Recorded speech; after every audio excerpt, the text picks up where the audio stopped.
किया just confirm करना मुझे। हाँ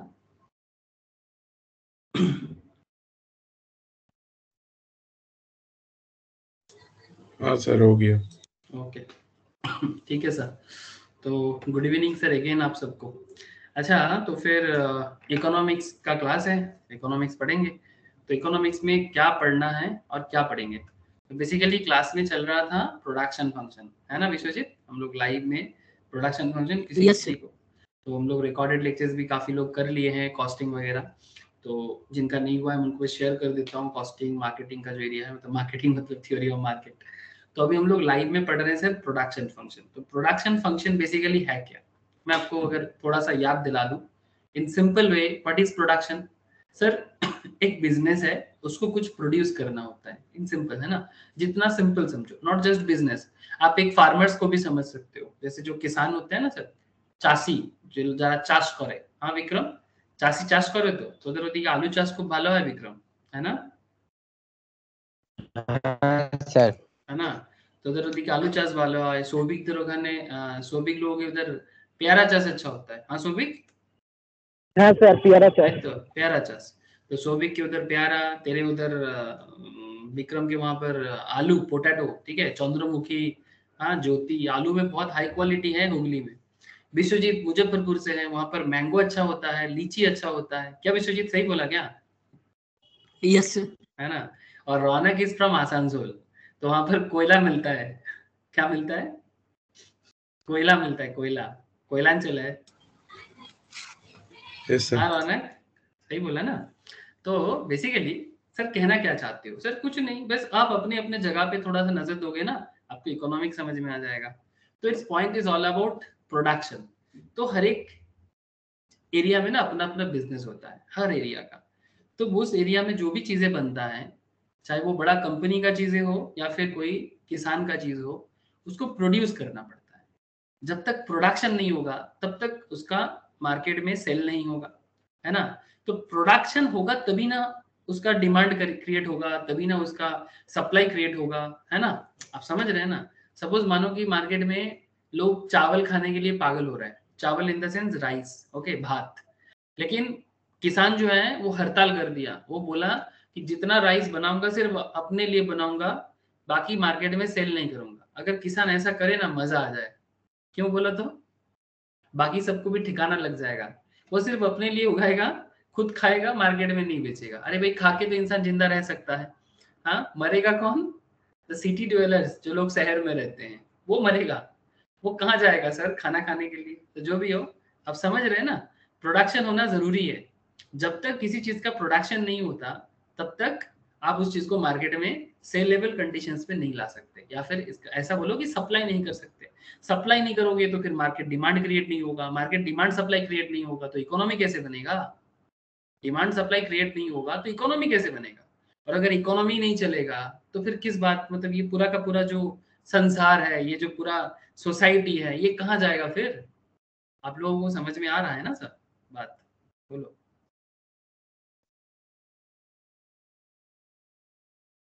क्या रे, समझ आ रहा है कि नहीं?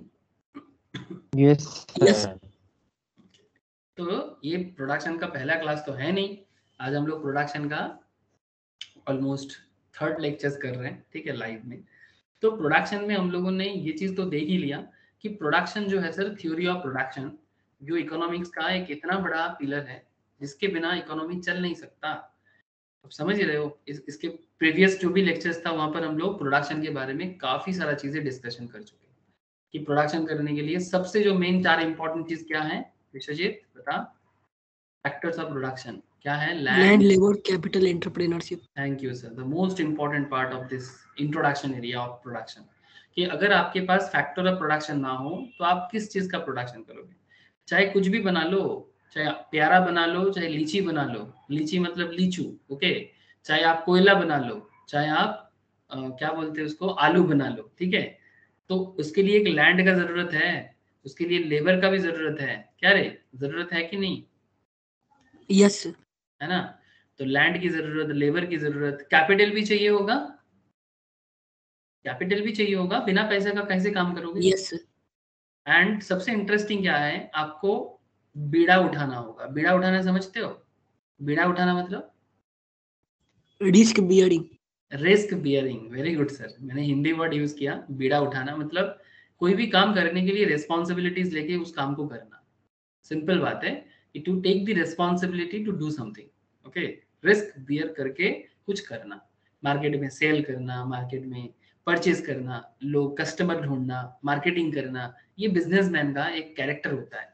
तो बिजनेसमैन का जो कैरेक्टर होता है ना, इसको इकोनॉमिक्स में या फिर मैनेजमेंट में एक बड़ा प्यारा सा नाम दिया जाता है। It's a French word and the word called is entrepreneur या फिर एंटरप्रेन्योर। ठीक है, तो ये लैंड लेबर कैपिटल एंटरप्रेन्योरशिप के बारे में मैं और आज और नहीं चर्चा करूंगा, क्योंकि प्रोडक्शन का 2-3 पुराना क्लासेस में आपको चर्चा कर चुके हैं हम लोग।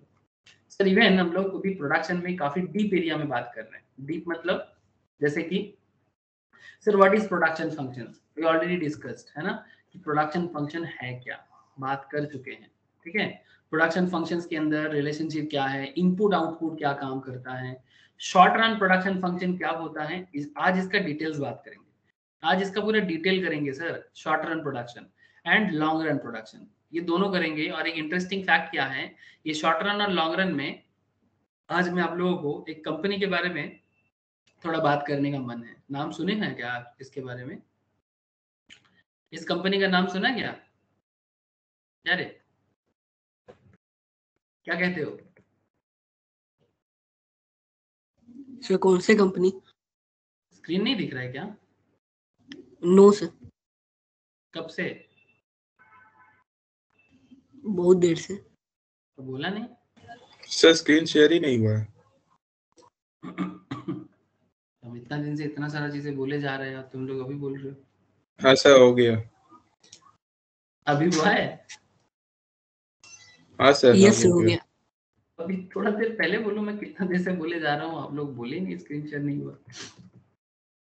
तो एक्चुअली माइक्रोसॉफ्ट में मेरा दो चीज होता है। एक लैपटॉप में ना वो डेस्कटॉप वर्जन थोड़ा सा मुश्किल कर रहा है, तो मैं वेब वर्जन यूज कर रहा हूँ। और वेब वर्जन में ना वो एक मैसेज आता है, वो मैसेज नजर में नहीं आता है ना, तो समझ नहीं आता।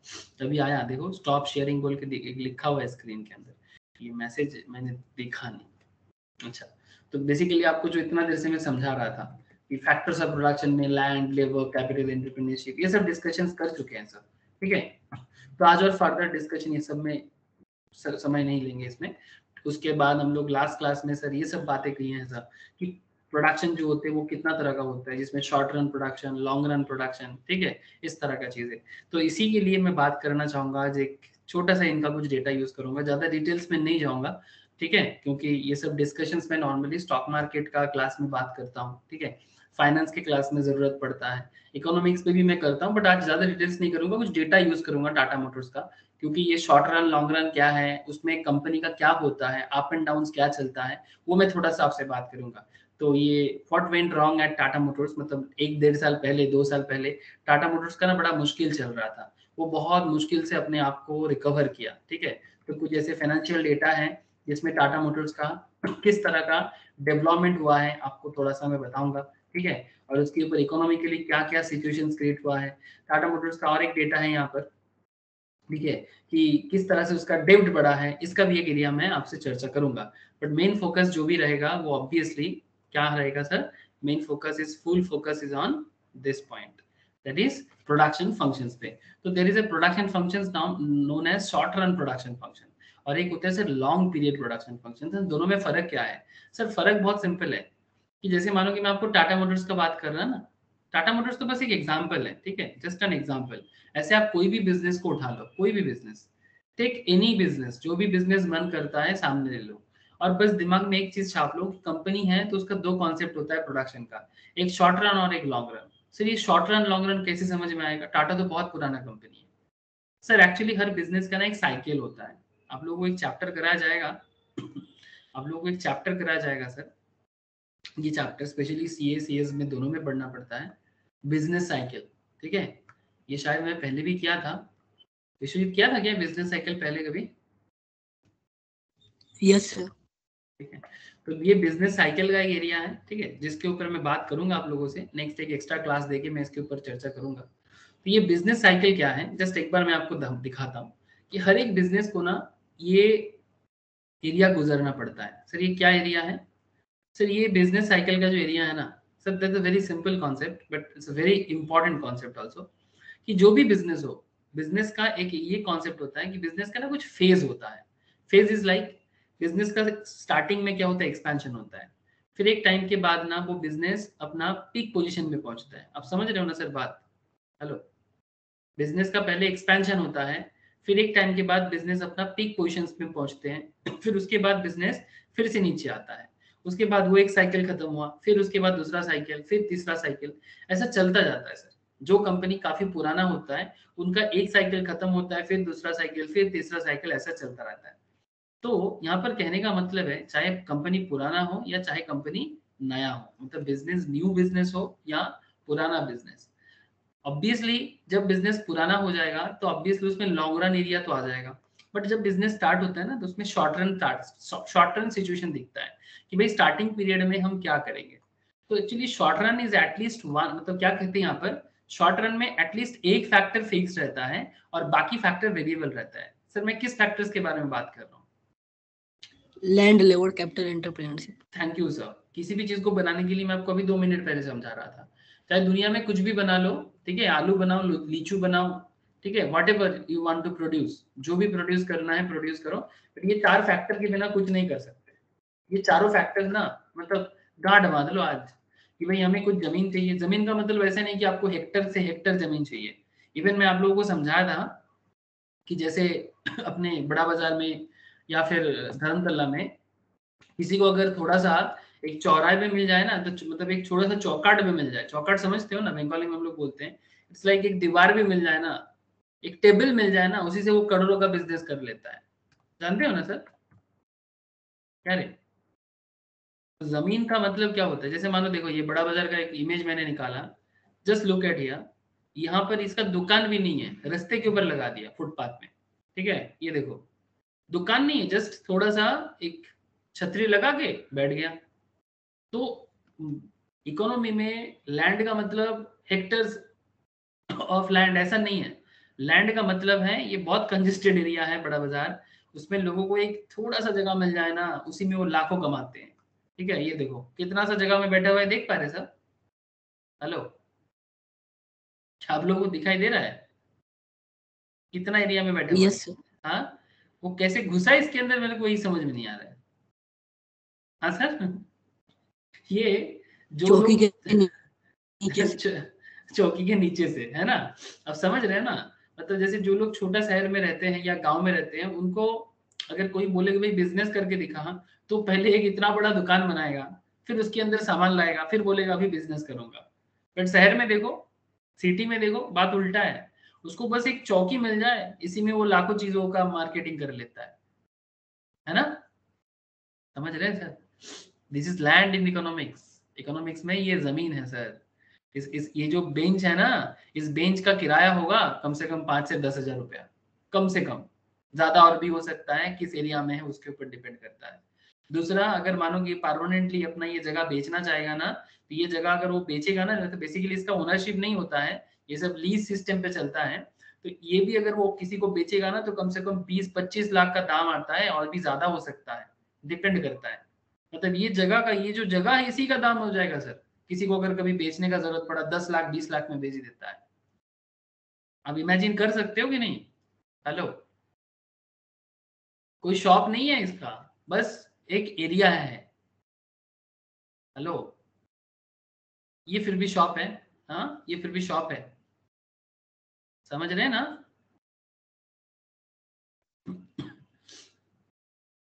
तो ये फैक्टर समझ लो सर। जब शॉर्ट रन और लॉन्ग रन दोनों में बात कर रहे हैं, जब शॉर्ट रन प्रोडक्शन हो और लॉन्ग रन प्रोडक्शन हो, शॉर्ट रन में क्या होता है, ये चारों फैक्टर जो है ना, ये चारों फैक्टर्स में से एटलीस्ट एक फैक्टर फिक्स रहेगा, बाकी वेरिएबल करेगा, बाकी वैरी करेगा। जैसे लैंड कैपिटल एंटरप्रेन्योरशिप को फिक्स कर लो, लेबर को वैरी कर दो, या फिर लैंड को लेबर को एंटरप्रेन्योरशिप को फिक्स कर लो, कैपिटल को वैरी कर लो। शॉर्ट रन में एटलीस्ट वन फैक्टर वैरी करेगा, ठीक है, लेकिन लॉन्ग रन में सभी वैरी करेगा। आप बात समझ रहे हो? सब चीज चेंज हो जाएगा लॉन्ग रन में। वही बात इस पॉइंट पे यहाँ पर कह रहा है सर। तो very important characteristic of long run and short run production function. आज इसका दोनों का चर्चा करूंगा आप लोगों से डिटेल्स में, तभी बोल रहा हूँ। In the short run at least one factor remain fixed and others are variable. At least एक फैक्टर फिक्स रहेगा, बाकी जो है वो वेरी कर जाएगा। This is done when law of variable proportion is derived. तो ये लॉ ऑफ वेरिएबल प्रोपोर्शंस क्या है, ये मैं आज आपसे चर्चा करूंगा। And there is another point, long period production function. Sir what is long period production function? In the long run all factors are valid. मतलब लॉन्ग रन में जो चारों फैक्टर है ना, लैंड, लेबर, कैपिटल, एंटरप्रेन्योर का चारों factor change हो जाता है in the same proportions and it is the matter of law of return to scale. Sir, what is this law of return to scale? अब उसके लिए आपको थोड़ा वेट करना पड़ेगा ना सर, समझाऊंगा तभी समझोगे। अच्छा, तो ये लास्ट में ये भी हो गया था, relationship between AP and MP. हाँ, याद है क्या विक्रम, विश्वजीत, आप लोगों को बोलो सर? यस है ना? तो ये सब ये पूरा स्टैटिस्टिक्स समझा गया था आप लोगों को, ये टेबल कैसे बना है ना, labour, TP, AP, MP analysis किया गया था, फिर इसके बेसिस में ये ग्राफ कैसे ड्रॉ हुआ था, एपी एमपी का रिलेशनशिप कैसे बना था, ये सब मैंने बात कर चुका आप लोगों से। जिसका पुराना क्लासेस अगर किसी का भी मिस है वो जरूर देख ले एक बार, ठीक है, जरूर देख ले, मेरे को बोले, मैं शेयर कर दूंगा लिंक उनको। अच्छा, law of variable proportion. Sir what is this law of variable proportion? Sir in simple this is called short run production functions. मतलब क्या है सर? मतलब बड़ा सिंपल है कि जब कोई कंपनी शॉर्ट रन एरिया में चलता है ना, कोई बिजनेस जब शॉर्ट रन मतलब 1 साल 2 साल, डिपेंड करता है कि आपका कैसा बिजनेस है। जैसे एक ग्रोसरी स्टोर लगाओगे तो शॉर्ट रन क्या मानोगे? 2 साल। अरे एक ग्रोसरी बिजनेस चालू करोगे तो शॉर्ट रन क्या 2 साल होगा? एक बड़ा सा प्लांट बनाओगे तो क्या 2 साल शॉर्ट रन होगा कि 5 साल तक भी शॉर्ट रन होगा? क्या लगता है? बोलो सर, जेन्युइन फीलिंग बताना। आप एक ग्रोसरी स्टोर लगाना चाहते हो बड़ा बाजार में या कहीं पर भी, ग्रोसरी स्टोर हो या फिर जो भी, ऐसे दुकान के लिए शॉर्ट रन क्या होगा? 6 महीना से लेके 1 साल तक शॉर्ट रन मान सकते हैं, यस और नो? यस है ना? 2 साल इसके लिए बड़ा हो जाएगा ना, बहुत ज्यादा। लेकिन मानो कि आप एक फैक्ट्री बनाना चाहते हो, क्या बनाना चाहते हो सर? Factory sir, factory. तो फैक्ट्री मतलब शायद राइस मिल बना लो या फिर आटा चक्की छोटा हो जाएगा, थोड़ा और बड़ा, ठीक है, कोई पेट्रोलियम मिल बना लो, जैसे रिलायंस का है, पेट्रोकेमिकल्स बना लो, जो चाहते हो कर लो। तो अगर आपका फैक्ट्री का बात है तो क्या 2 साल क्या हो जाएगा? 2 साल भी छोटा हो जाएगा ना, स्मॉल टाइम हो जाएगा, राइट और रॉन्ग? समझ में आ रहा है सर? शॉर्ट रन का मतलब क्या होता है? शॉर्ट रन का मतलब बिजनेस टू बिजनेस वेरी करेगा। जैसे आप लोगों को मैं काफी बार दिखाया, अब लोग रिलायंस का जो फैक्ट्री है जामनगर में, देखा है क्या? अरे वेल रिफाइनरी फैक्ट्री। हाँ सर, बहुत बार मैंने इकोनॉमिक्स क्लास में या दूसरा क्लास में दिखाया, Reliance factory in Jamnagar.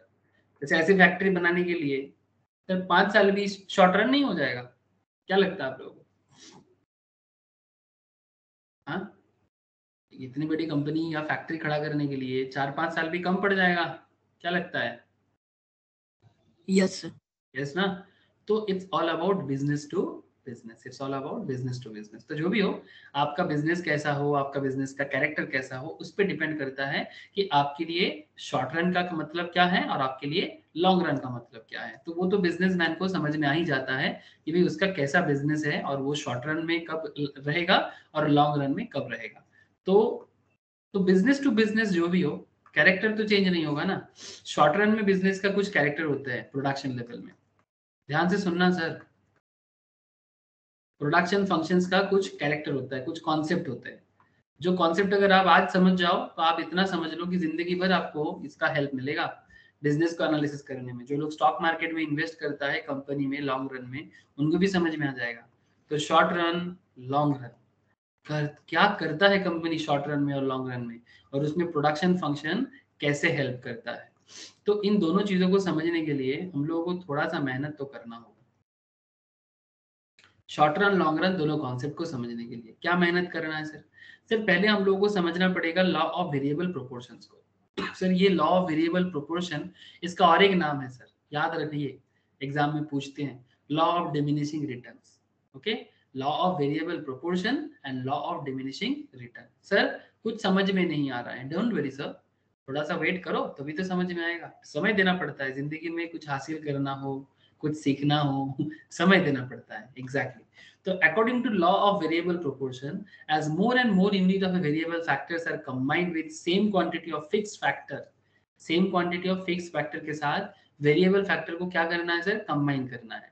Total product क्या होता है सर, पहले इंक्रीज करता है एंड फिर वो भी इंक्रीजिंग रेट में, एंड उसके बाद डिमिनिश करता है प्रोडक्शन, वो भी डिमिनिशिंग रेट में। सर ये क्या बात हो गया, टोटल प्रोडक्शन पहले इंक्रीज करेगा वो भी इंक्रीजिंग रेट में, उसके बाद डिमिनिश करेगा वो भी डिमिनिशिंग रेट में। हाँ सर, डिमिनिश करेगा डिमिनिशिंग रेट में, समझाता हूँ, don't worry. It implies that marginal product first rises. इसका मतलब क्या होता है, अगर आप लोग प्रीवियस लेक्चर सुने हो ना अच्छे से, तो आपको टोटल प्रोडक्ट, मार्जिनल प्रोडक्ट ये सब समझ में आ गया होगा। तो it implies that marginal product first rises and then diminishes eventually. Law of variable proportion is also known as law of return to a factor. It is a short run concept. Sir सब दिमाग के ऊपर से जा रहा है, इसको ऐसा लग रहा है सर दिमाग के ऊपर से जा रहा है, सच बताना। हेलो विश्वजीत, रौनक, विक्रम, सभी को पूछ रहा हूँ, दिमाग के ऊपर से जा रहा है सर या थोड़ा बहुत नहीं समझ सर, में आ रहा है? ठीक है। ठीक है, चलो सर, थैंक यू। ऊपर से ना ही जाए तो अच्छा है, अंदर से जाए तो अच्छा है। तो ये लॉ ऑफ डिमांड मतलब return sorry law of variable proportions को समझने के लिए कुछ एजम्पशंस लेंगे सर। वेट सर, कुछ एजम्पशंस पहले बताते हैं, उसके बाद आपको statistics and as well as practically दोनों बताएंगे, और फिर टाटा मोटर्स भी समझाऊंगा। तो एजम्पशंस क्या है, जब भी आप ये लॉ ऑफ वेरिएबल प्रोपोर्शंस को समझोगे, आपका टेक्नोलॉजी को चेंज नहीं कर सकते आप, एक पर्टिकुलर टेक्नोलॉजी में रह के सोचना पड़ेगा। जो भी टेक्नोलॉजी है आपके पास, there must be some inputs, कुछ इनपुट होगा जिसका क्वांटिटी भी फिक्स्ड रहेगा। Law does not apply where factors are used in fixed proportions. Only physical input output are considered. All units of variable factors are homogeneous, मतलब जो भी factors है सब होमोजेनस, मतलब सेम कैटेगरी का होगा, अलग अलग कैटेगरीज का नहीं होगा। और लॉ ऑफ वेरिएबल प्रोपोर्शंस में क्या है सर, 3 स्टेज होता है। क्या, कितना स्टेज होता है सर, 3 स्टेज। एक चीज मैं आपको जरूर बताऊंगा, ये जो टेबल लास्ट वीक समझा गया था आप लोगों को, ये टेबल यहाँ पर बड़ा हेल्प करेगा आप लोगों को। जो लास्ट वीक ये टेबल समझ गया था, स्पेशली एवरेज प्रोडक्ट और मार्जिनल प्रोडक्ट का रिलेशनशिप को समझा था, उनको आज वाला पॉइंट समझने में काफी हेल्प होगा। और जिनको लास्ट वीक समझने मतलब नहीं समझा था या क्लास मिस किया था, उनको थोड़ा दिक्कत हो सकता है, बट फिर भी मैं कोशिश करूंगा फिर से एक ही चीज समझाने का जो मैं लास्ट वीक समझाया था, because we will be using same table हम लोग फिर से यूज करेंगे जो हम लोग लास्ट वीक एपीएमपी का रिलेशनशिप में यूज किया था, average production and marginal production की टेबल में। सर इसमें आप लोगों को क्या समझाया गया था, सर ये समझाया गया था कि कोई भी प्रोडक्शन करो सर, उसमें आपको जो लेबर है सर, ये क्या है, what is labour sir, labour एक टाइप ऑफ इनपुट है ना। अरे दुनिया में कुछ भी बनाओ, बिना लेबर का बना सकते हो क्या, या तो खुद लेबर दो इनपुट है। या तो बाहर से लेबर लाओ। अरे अगर मानो जैसे एक सिंपल चीज बताते हैं आपको, चाहे आप रिलायंस बनो, चाहे आप टाटा बनो, व्हाटएवर जो भी काम है आपका, या तो आप खुद लेबर ही करो, ठीक है। सपोज मानो जैसे ऑनलाइन कंपनीज, ठीक है, जैसे मानो फ्लिपकार्ट है, टाटा है, जैसे टाटा का एक कंपनी है टाटा क्लिक बोल के, नाम सुने आप लोग? हाँ, ये टाटा का ऑनलाइन शॉप है, ठीक है, जैसे फ्लिपकार्ट अमेजन है, वैसी तरह का टाटा क्लिक। उतना पॉपुलर नहीं है अभी, बट फिर भी अच्छा खासा स्टार्ट किया इन लोग बिजनेस। तो ये टाटा क्लिक को बनाने के लिए किसी ना किसी डिजाइनर को हायर करना पड़ा, कोई वेबसाइट को बना के दिया, ठीक है, तभी जाके ये टाटा क्लिक चल रहा है। तो कहने का मतलब है या तो आप खुद बना लो अगर आपको आता है तो, ठीक है, या फिर आप किसी को हायर करो जो आपको बना के देगा। सर कहना क्या चाहते हो सर, ज्यादा कुछ नहीं कहना चाहते, सिंपल कहना चाहते हैं, दुनिया में कुछ भी बनाओ, चाहे ऑनलाइन कंपनी बनाओ या ऑफलाइन कंपनी बनाओ, चाहे प्रोडक्ट बेचो या सर्विस, लेबर तो देना होगा। यस और नो सर, सिंपल वे में समझो। अब देखो सर, जितना आप अपना प्रोडक्शन बढ़ाना चाहोगे उतना आपको लेबर भी बढ़ाना पड़ेगा। Hello, point to be noted sir, जितना आप अपना प्रोडक्शन को बढ़ाना चाहते हो, TP means what, TP means total production. If you want to increase your total production then you need to increase your labour also. क्या रे, हाँ ना, कुछ तो बोल। Yes sir. यस ना। तो देखो यहाँ पर लेबर बढ़ता गया, साथ में टोटल प्रोडक्शन भी बढ़ता गया। और सर ये मार्जिनल क्या है सर, पर यूनिट लेबर, जैसे जैसे लेबर बढ़ाते हो ना, पर यूनिट प्रोडक्शन इंक्रीज करना। मार्जिनल का मतलब ही होता है, ठीक है, चेंज इन प्रोडक्शन, ठीक है, चेंज इन प्रोडक्शन, यही होता है मार्जिनल का मतलब। लास्ट वीक आपको मैं एमपी सिखाया था, क्वेश्चन के साथ सिखाया था। Change in TP by change in number. Very good sir, change in TP by change in labours या फिर चेंज इन इनपुट्स, ठीक है। इसका क्वेश्चन भी सॉल्व किया गया था एमपी का, मार्जिनल प्रोडक्शन का। आपको एवरेज प्रोडक्शन भी समझाया गया था और आपको टोटल प्रोडक्शन भी समझाया गया था। तो मैं ही मान के चल रहा हूँ कि आप लोग प्रीवियस लेक्चर्स जानते हो, बिकॉज वो प्रीवियस वीक में समझा गया था लाइव में भी, और रिकॉर्डेड भी अवेलेबल है ऑलरेडी ऑनलाइन में।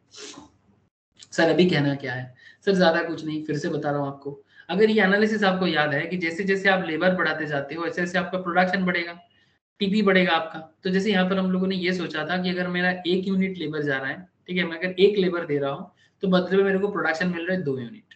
2 यूनिट प्रोडक्शन के लिए आपने मार्जिनल प्रोडक्शन कितना किया सर, 2 यूनिट। मतलब एक्चुअली 2 यूनिट एमपी के कारण टोटल 2 हुआ है, ठीक है। पहले एमपी आता है, एमपी का मतलब क्या है, बूंद। जैसे एक कहावत है ना सर, बूंद बूंद में सागर। आप लोग यूटिलिटी पढ़े हो, याद है मार्जिनल यूटिलिटी क्या रे? Yes, sir. इसमें आप लोग वो पानी वाला एग्जांपल याद है क्या? Yes, sir. आपको बहुत जोर से प्यास लगता है और आपके लिए कोई ग्लास ऑफ वाटर लेके रेडी रहता है। तो अगर आप प्यास, मतलब जो जैसे प्यासी को प्यास लगता है तो क्या करेगा, ये सब ग्लास ऑफ वाटर क्या करेगा, पी लेगा ना। Yes, sir.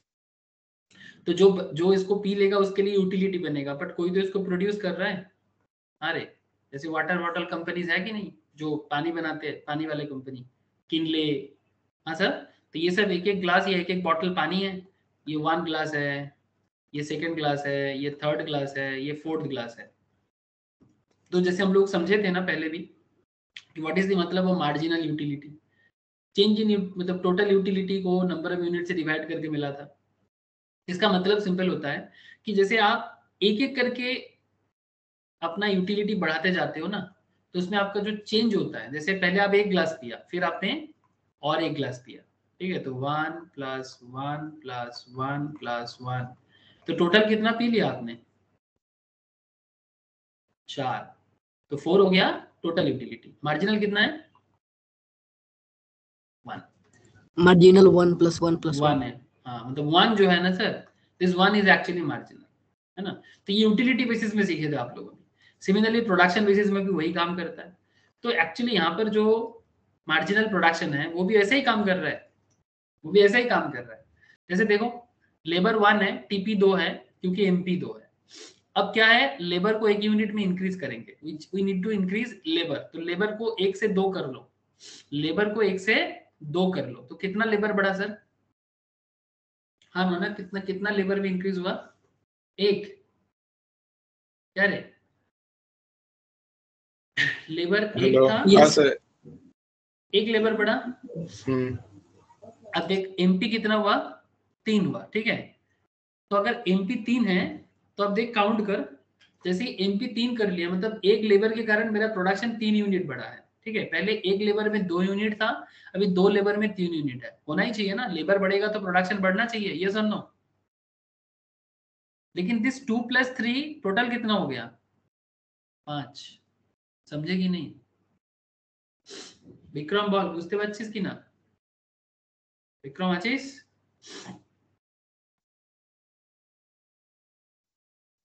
विश्वजीत समझ में आ रहा है हाँ कि नहीं, सर। बुझते পারছিস কি না बोल। yes, sir. हाँ सर। तो जस्ट लाइक दैट, जैसे मार्जिनल प्रोडक्शन 2 + 3 5 हो गया। अब देख फिर से लेबर इंक्रीज करेंगे, फिर से 3 + 4 क्या हो गया, 2 + 3 + 4, 3 2 5 और 4 9, तो ये कितना हो गया, 9, दिख रहा है, 5 + 4 9, 9 + 3 12। मतलब आपका लेबर इंक्रीज कर रहा है और उसके हिसाब से आपका मार्जिनल इंक्रीज कर रहा है। तो ये तो मैं लास्ट वीक समझाया था ये पूरा टेबल को ना, मैं फिर से टेबल नहीं समझाऊंगा, बस इतना याद दिलाना चाहता हूं कि जैसे जैसे आप इनपुट इंक्रीज करोगे, जैसे जैसे बिजनेस अपना इनपुट को इंक्रीज करता है, चाहे आप कुछ भी बिल्ड करो, कंप्यूटर बनाओ, टाटा मोटर्स जैसे कंपनी हो, गाड़ी बनाओ, एक खेती करते हो, किसान हो, आप अपना लेबर बढ़ाते जाओगे, मार्जिनल प्रोडक्शन बढ़ाते जाओगे, तो ऑटोमेटिकली आपका क्या होगा सर, टोटल प्रोडक्शन भी इंक्रीज होगा। But there is a point sir, एक जगह में आपको थोड़ा सोचना पड़ेगा। पहले क्या होता है ना सर, बिजनेस का एक नियम है, ध्यान से सुनना सर, अभी मेन पॉइंट में आ रहे हैं। ये लास्ट वीक समझाया था टेबल, इसलिए मैं टेबल का मेन पॉइंट मतलब टेबल को फिर से नहीं समझा रहा हूँ, टेबल का यूटिलाइजेशन समझाना चाहता हूँ लॉ ऑफ वेरिएबल प्रोपोर्शन के साथ। हर बिजनेस का एक कॉन्सेप्ट होते हैं। स्टेज 1 होते हैं बिजनेस का, जिसमें ना बिजनेस इंक्रीजिंग रिटर्न देता है, मतलब आप इनपुट देते जाओगे उसके हिसाब से आपका प्रोडक्शन भी बढ़ता जाएगा, एनपी भी बढ़ेगा, टोटल प्रोडक्शन भी बढ़ेगा। शुरू में ऐसा ही होता है। क्यों? अगर बिजनेस रनिंग चलता है ना तो शुरू में आप कम लेबर में भी ना अच्छा कमा सकते हो, कम लेबर में आपका अच्छा प्रोडक्शन हो जाता है। क्यों सर? बिकॉज मार्केट में डिमांड हाई होता है, ये एक रीजन चलता है सर। ठीक है, अभी डिमांड को मैं सामने नहीं लाना चाहता, but this is a rule of business, this is a rule of business. ये बिजनेस साइकिल में भी देखा जाता है। कोई भी देखना आपके घर के अगल बगल में शुरू में ना कोई भी दुकान बहुत अच्छा चलता है, बट लॉन्ग रन में वो कितना अच्छा चलेगा वो तो लॉन्ग रन ही बताते हैं। आप समझ रहे हो ना बात को? जैसे ये बिजनेस साइकिल है ना, स्टार्टिंग में बिजनेस अपने आप को एक्सपैंड करेगा, ये सुनो। अरे जैसे कि आप जियो को देखो, शुरू में कैसे सब कुछ एकदम इतना जियो जियो जियो जियो एक्सपैंड कर रहा था। अभी लोग फिर से क्या उतना जियो जियो करता है क्या जितना जियो जियो 3-4 साल पहले होता था? अरे ऐसे इस फील्ड में कंपनी कम है, बट फिर भी आपको पूछता हूँ, जितना लोग जियो जियो 2016-17 में करता था, क्या आज भी उतना ही करता है या तो उससे कम? क्या लगता है? अरे बोल, हेलो, आप लोग कनेक्टेड हो या नहीं? सर कम हो गया। हाँ वही मैं पूछ रहा हूँ।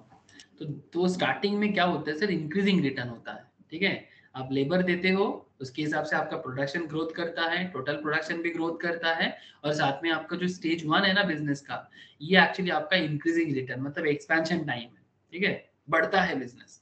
लेकिन उसके बाद एक टाइम आता है सर, उसके बाद एक टाइम आता है जब आपका एवरेज प्रोडक्शन और मार्जिनल प्रोडक्शन ना इक्वल हो जाता है। ये मैं लास्ट वीक समझाया था कि जब आपका मार्जिनल प्रोडक्शन और एवरेज प्रोडक्शन इक्वल लेवल में आ जाते हैं ना, जैसे देखो ये 3-3 आपका एनपीवी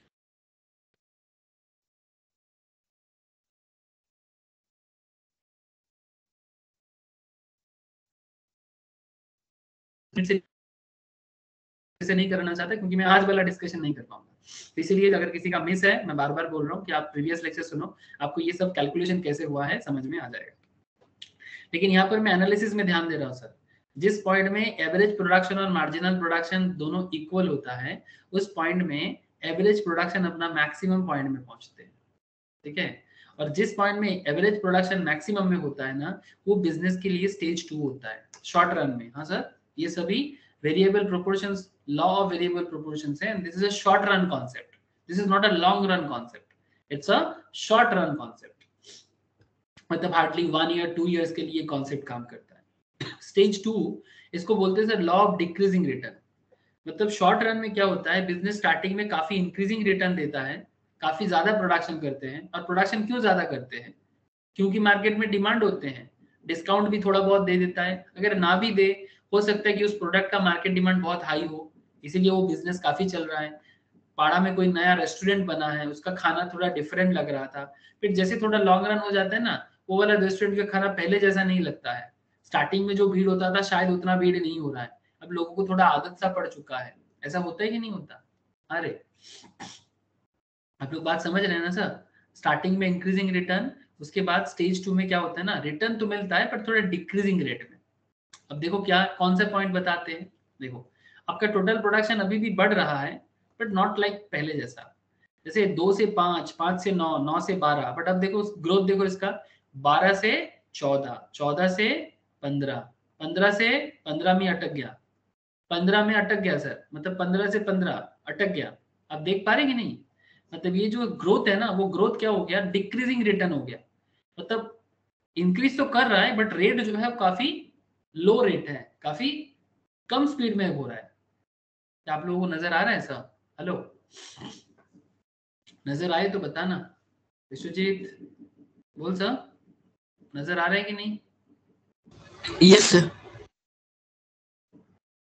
ओके, अब ये था stage 2 law of decreasing returns. ये होता है हर बिजनेस को होता है। ठीक है, शॉर्ट रन में भी होता है, लॉन्ग रन में भी होता है। लॉन्ग रन का कॉन्सेप्ट थोड़ा अलग है, मिक्स मत करना अभी। तो प्रोडक्शन में शॉर्ट रन में पहले इंक्रीजिंग रिटर्न, फिर डिक्रीजिंग रिटर्न, उसके बाद एक सिचुएशन ऐसे आता है सर जब मार्जिनल प्रोडक्शन ना जीरो में पहुंच जाते हैं।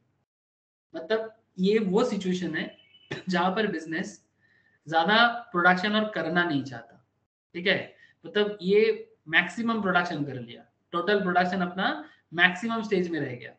जब एमपी जीरो होता है ना तब टीपी मैक्सिमम होता है। जब मार्जिनल प्रोडक्शन जीरो हो जाए इसका मतलब समझ लेना कि आपका टोटल प्रोडक्शन मैक्सिमम हो गया है। अब क्या है ना, एक साइकिल खत्म होने को है, एक बिजनेस साइकिल खत्म होने को है। आप समझ रहे हो ना, ये जो बिजनेस साइकिल है ना, एक्सपेंशन किया फिर पीक में पहुंचा, तो मार्जिनल प्रोडक्शन जब बिजनेस का जीरो हो जाए इसका मतलब समझ लेना कि आप एक साइकिल के पीक में पहुंच गए। अब आगे क्या होगा, आपका कॉन्ट्रैक्शन होगा। कॉन्ट्रैक्शन तब तक चलेगा जब तक आप कुछ इनोवेटिव कुछ नहीं कर लेते। आप समझ रहे हैं ना सर। जैसे मैंने आप लोगों के सामने टाटा मोटर्स का एग्जांपल रखा, हाँ आप लोग समझ रहे सर। मैंने आप लोगों के सामने टाटा मोटर्स का एक एग्जांपल यहाँ पर क्रिएट करके रखा। ये पूरा एक नोट्स है, मतलब बेसिकली केस स्टडीज नोट्स है। तो ये टाटा मोटर्स का स्टोरी आप लोगों को मैं अगर अभी बताऊं ना आपको समझ में आ जाएगा, बिकॉज आप लोग कार मार्केट के साथ कनेक्टेड हो। सर टाटा का एक कार निकला था ऐसे काफी सालों पहले, टाटा इंडिका, जानते हो? Yes, sir. उसके बाद टाटा का एक गाड़ी निकला था टाटा सुमो। अरे टाटा का ये सब कार बहुत सेल हुआ था ना एक जमाने में, एक जमाने में। नहीं उतना चला था। हाँ बोलो, क्या बोल? हाँ विश्वजीत क्या बोला?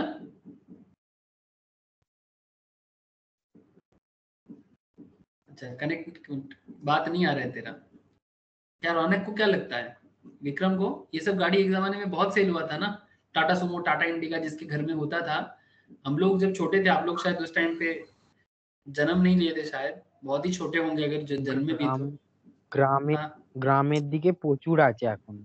हाँ अभी भी है, बट अभी कोई न्यूली परचेज नहीं करता है, उतना क्रेज नहीं है। न्यूली परचेज में उतना क्रेज अभी नहीं है। हाँ गांव साइड में अभी भी लोग टाटा इंडिका टाटा सुमो बात करता है, बट नॉट लाइक 2005 6 7 8 उस जमाने में क्या बिजनेस था इनका ये सब गाड़ी का। बट धीरे धीरे ये सब का सेल ना कम हो गया। तो ये एक साइकिल था टाटा का, और टाटा का फिर से एक न्यू साइकिल चालू हुआ है। वो साइकिल खत्म हो गया था, ठीक है।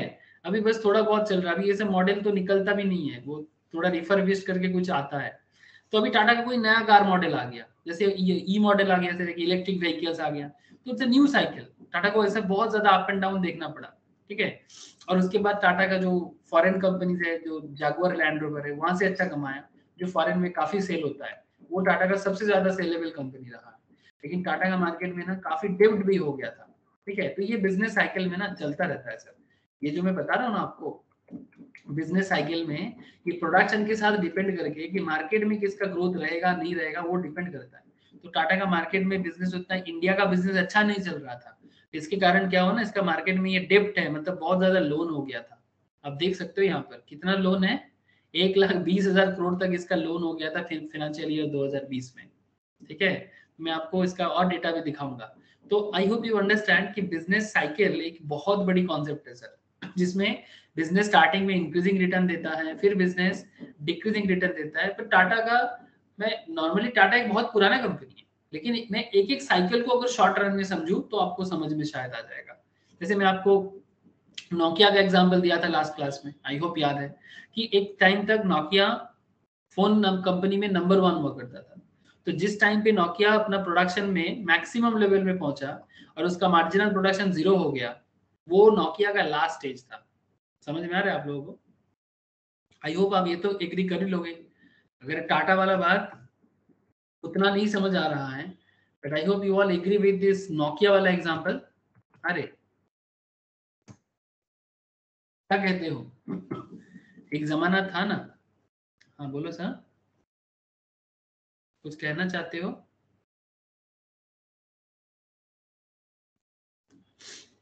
हेलो, क्या रे आवाज आ रहा है मेरा? Yes, sir. तो वही मैं बोल रहा था कि एक जमाना था जब नोकिया का फोन अपने टॉप लेवल में था, बट उसके बाद तो वो लेवल नहीं रहा। इसका मतलब ये है कि वो नोकिया का थर्ड स्टेज चल रहा था, ठीक है। मतलब ये शॉर्ट रन में समझा रहा हूँ आपको, ऐसे नोकिया लंबा रन तक चला था, बट इस जस्ट फील करो कि जब कोई बिजनेस एक शॉर्ट रन में 1 साल 2 साल के अंदर total production maximum, marginal production zero, अब थर्ड स्टेज चालू हो गया, तो वो तभी होता है जब उसका मार्जिनल प्रोडक्शन जीरो होता है और उसके बाद उसका मार्जिनल प्रोडक्शन नेगेटिव हो जाता है। मतलब और ज्यादा प्रोडक्शन करेगा तो लॉस में जाएगा। क्या हो जाएगा सर? Negative returns. जैसे देखो यहाँ पर मार्जिनल प्रोडक्शन नेगेटिव का मतलब होता है टोटल प्रोडक्शन गिर जाना। मार्जिनल प्रोडक्शन नेगेटिव मतलब टोटल प्रोडक्शन का डाउन होना। 15 से 14 हो गया, 14 से 12 हो गया, 15 से 14, 14 से 12। आप देख पा रहे सर, ये नेगेटिव रिटर्न की एरिया है। मतलब आप कितना भी चाहो प्रोडक्शन बढ़ाने के लिए, बट ये आपके लिए अच्छा बात नहीं होगा। तो इसलिए बिजनेसमैन जब बनना है ना, किसी को भी मार्केट में एक अच्छा बिजनेसमैन बनना है, उसको ना सोच समझ के ही बिजनेस करना चाहिए। क्यों? आप कोई भी प्रोडक्ट का बिजनेस करते हो, आपके सामने हमेशा कुछ ना कुछ चुनौती होते हैं कि हो सकता है कि आप जिस प्रोडक्ट का बिजनेस करते हो उसका मार्केट डिमांड अभी उतना नहीं है। तो अगर आप अंधेधुंध बिजनेस करोगे ना, मुश्किल में पड़ जाओगे। एक जमाना था एम्बेसडर कार का क्या डिमांड हुआ करता था, एम्बेसडर कंपनी बंद हो गया। क्यों? क्योंकि कंपनी अपने आप को, हाँ बोलो सर बोलो। अब तो दूसरे कंपनी इसको खरीद भी लिया। हाँ, अभी दूसरा कंपनी खरीद लिया, लेकिन बंद क्यों करना पड़ा? हिंदुस्तान मोटर नहीं चला उतना। हाँ, नहीं चला उतना, नहीं बहुत चला है। वो चला, उसके बाद फिर मतलब सेल इसका कम हो गया। हाँ, क्यों सेल कम हो? वही तो मैं बोल रहा हूँ। मतलब ये सर अपने क्योंकि आप इसमें मॉडिफिकेशन नहीं हुआ। मॉडिफिकेशन नहीं किया। यस, मतलब एक साइकिल था जब एम्बेसडर जान हुआ करता था, उसके बाद आपका जब साइकिल कंप्लीट हो गया, इट्स वेरी गुड कि आपका साइकिल कंप्लीट हो गया, आप दूसरा साइकिल में कुछ इनोवेटिव करो। ये एशिया का one of the first 4 wheeler में से है, टोयोटा के साथ कंपेयर किया जाता है, ठीक है। तो कोई आम बात नहीं है। बिरला ग्रुप चलाता था एम्बेसडर कार, इंडिया का आन बान शान हुआ करता था, लेकिन अभी एक फॉरेन कंपनीज ने इसको परचेस कर लिया, ठीक है। अभी एक फॉरेन कंपनी ने इसको परचेस कर लिया। The ambassador was based on the Morris Oxford series 3 model. First Morris motor ने इसको कौन खरीदा? उत्तरपाड़ा में इसका प्लांट था। इसका रिसेंट जो परचेस किया, ये एक फ्रेंच कंपनी है मोस्ट प्रोबेबली, मुझे अभी नाम याद नहीं आ रहा है, बट सुन रहा हूँ कि इसका फिर से न्यू मॉडल आ रहा है मार्केट में, ठीक है। एम्बेसडर लेके पूरा हिस्ट्री हो जाएगा सर एम्बेसडर का, ठीक है।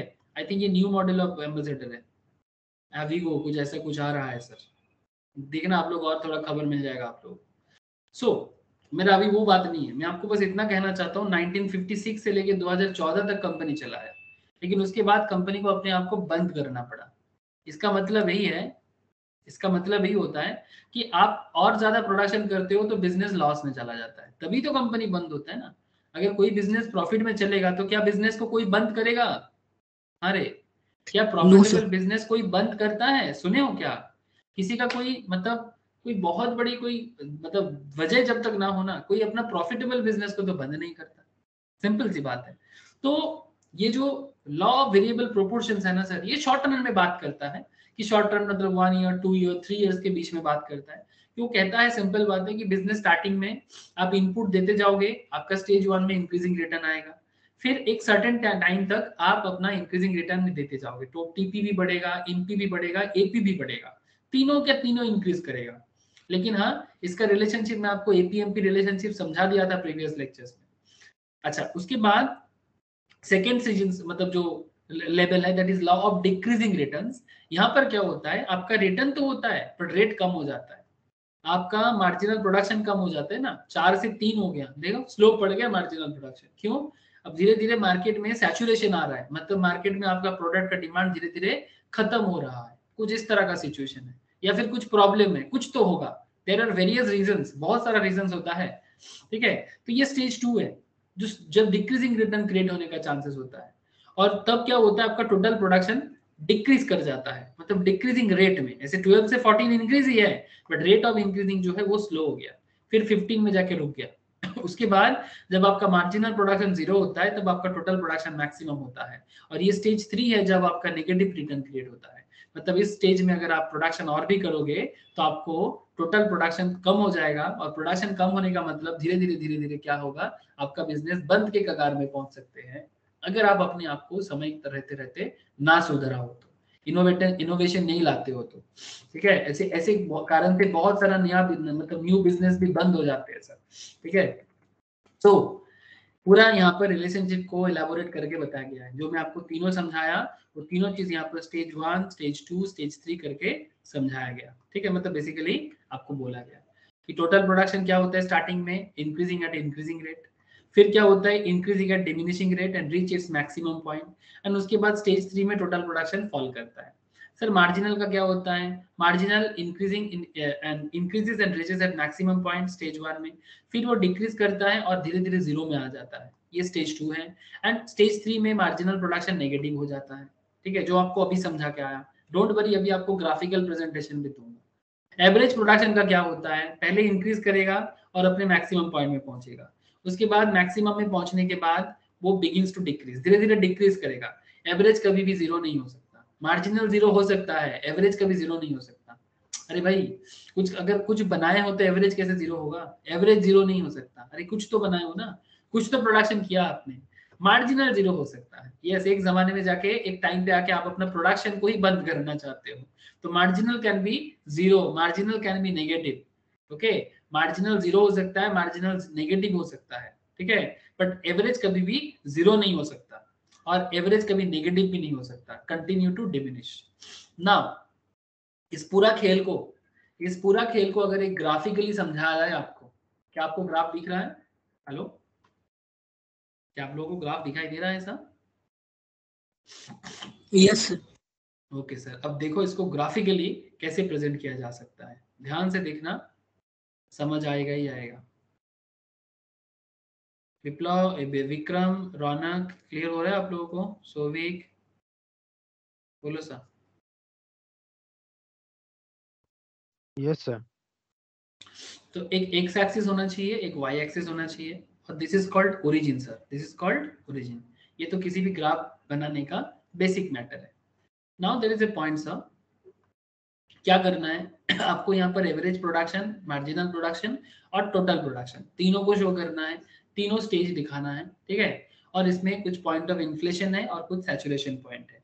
ये क्या है बिजनेस में, मैं आपको समझाता हूँ, वेट एंड वॉच, ओके, मैं आपको समझाता हूँ। ओके, तो सबसे पहले एक काम कर लेते हैं, सबसे पहले एपी और एमपी को ड्रॉ कर लेते हैं, ठीक है, एपी एंड एमपी को। तो यहाँ पर एमपी नेगेटिव में जाएगा, एपी इंक्रीज करेगा बट नेगेटिव नहीं हो सकता,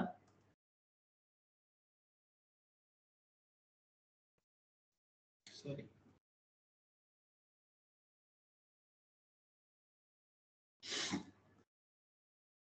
कलर ले लेते हैं थोड़ा, एपी को येलो लाइन से करते हैं, ठीक है। एपी डिक्रीज तो किया, बट अभी इसको क्या करना है सर, जो एमपी है उसको उसके ऊपर से लेते हैं।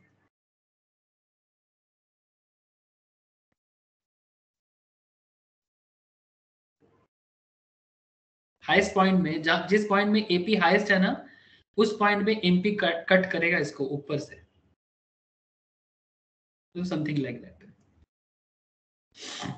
ये नेगेटिव है, इस एरिया के नीचे क्या है, नेगेटिव, तो एमपी नेगेटिव हो सकता है ना। और इस एरिया में ये एपी है जो डिक्रीज करेगा बट नेगेटिव नहीं हो सकता। और एक पॉइंट आता है sir, that is TP area, ठीक है, जो इन तीनों के सबसे ऊपर होता है और लास्ट में जाके डिक्रीज करता है। इसको रेडिंग से ले लेते हैं सर,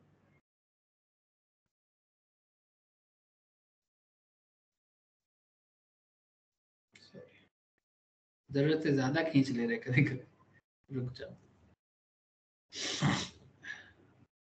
और ये जो टीपी है ना सर, ये किस पॉइंट में जाके नीचे गिरेगा, जिस पॉइंट में एमपी जो है ना सर, एमपी नेगेटिव हो रहा है, मतलब एमपी जिस पॉइंट में जीरो, उस पॉइंट पे टीपी का हाईएस्ट। तो आपको ड्राइंग करने के टाइम पे बस इस चीज का ध्यान रखना है कि आप टीपी को उस पॉइंट तक लेके चलो, अपने हाईएस्ट पॉइंट तक, ठीक है, उस पॉइंट तक आप अपना हाईएस्ट पॉइंट तक लेके चलो, और उसके बाद उसका हाईएस्ट पॉइंट बनाओ, और हाईएस्ट पॉइंट बना के फिर उसको डिक्रीज गिरा दो नीचे, ठीक है। और ये दोनों पॉइंट जो है ना सर, ये पॉइंट को कनेक्ट कर दो, बिकॉज ये पॉइंट क्या पॉइंट बताते हैं आपको, ये वो पॉइंट है जिस पॉइंट में टीपी अपना हाईएस्ट लेवल अचीव करता है प्रोडक्शन में और एमपी 0 हो जाता है। समझ में आ गया सर ये लाइन क्यों ड्रॉ किया गया? हेलो, टीपी अपने हाईएस्ट में है और एमपी 0 में है, ठीक है। और ये जो लाइन है, ये लाइन भी आपके लिए इंपॉर्टेंट लाइन है जिस पॉइंट में AP basically marginal production average production को कट करता है, ठीक है, वो वाला एक पॉइंट।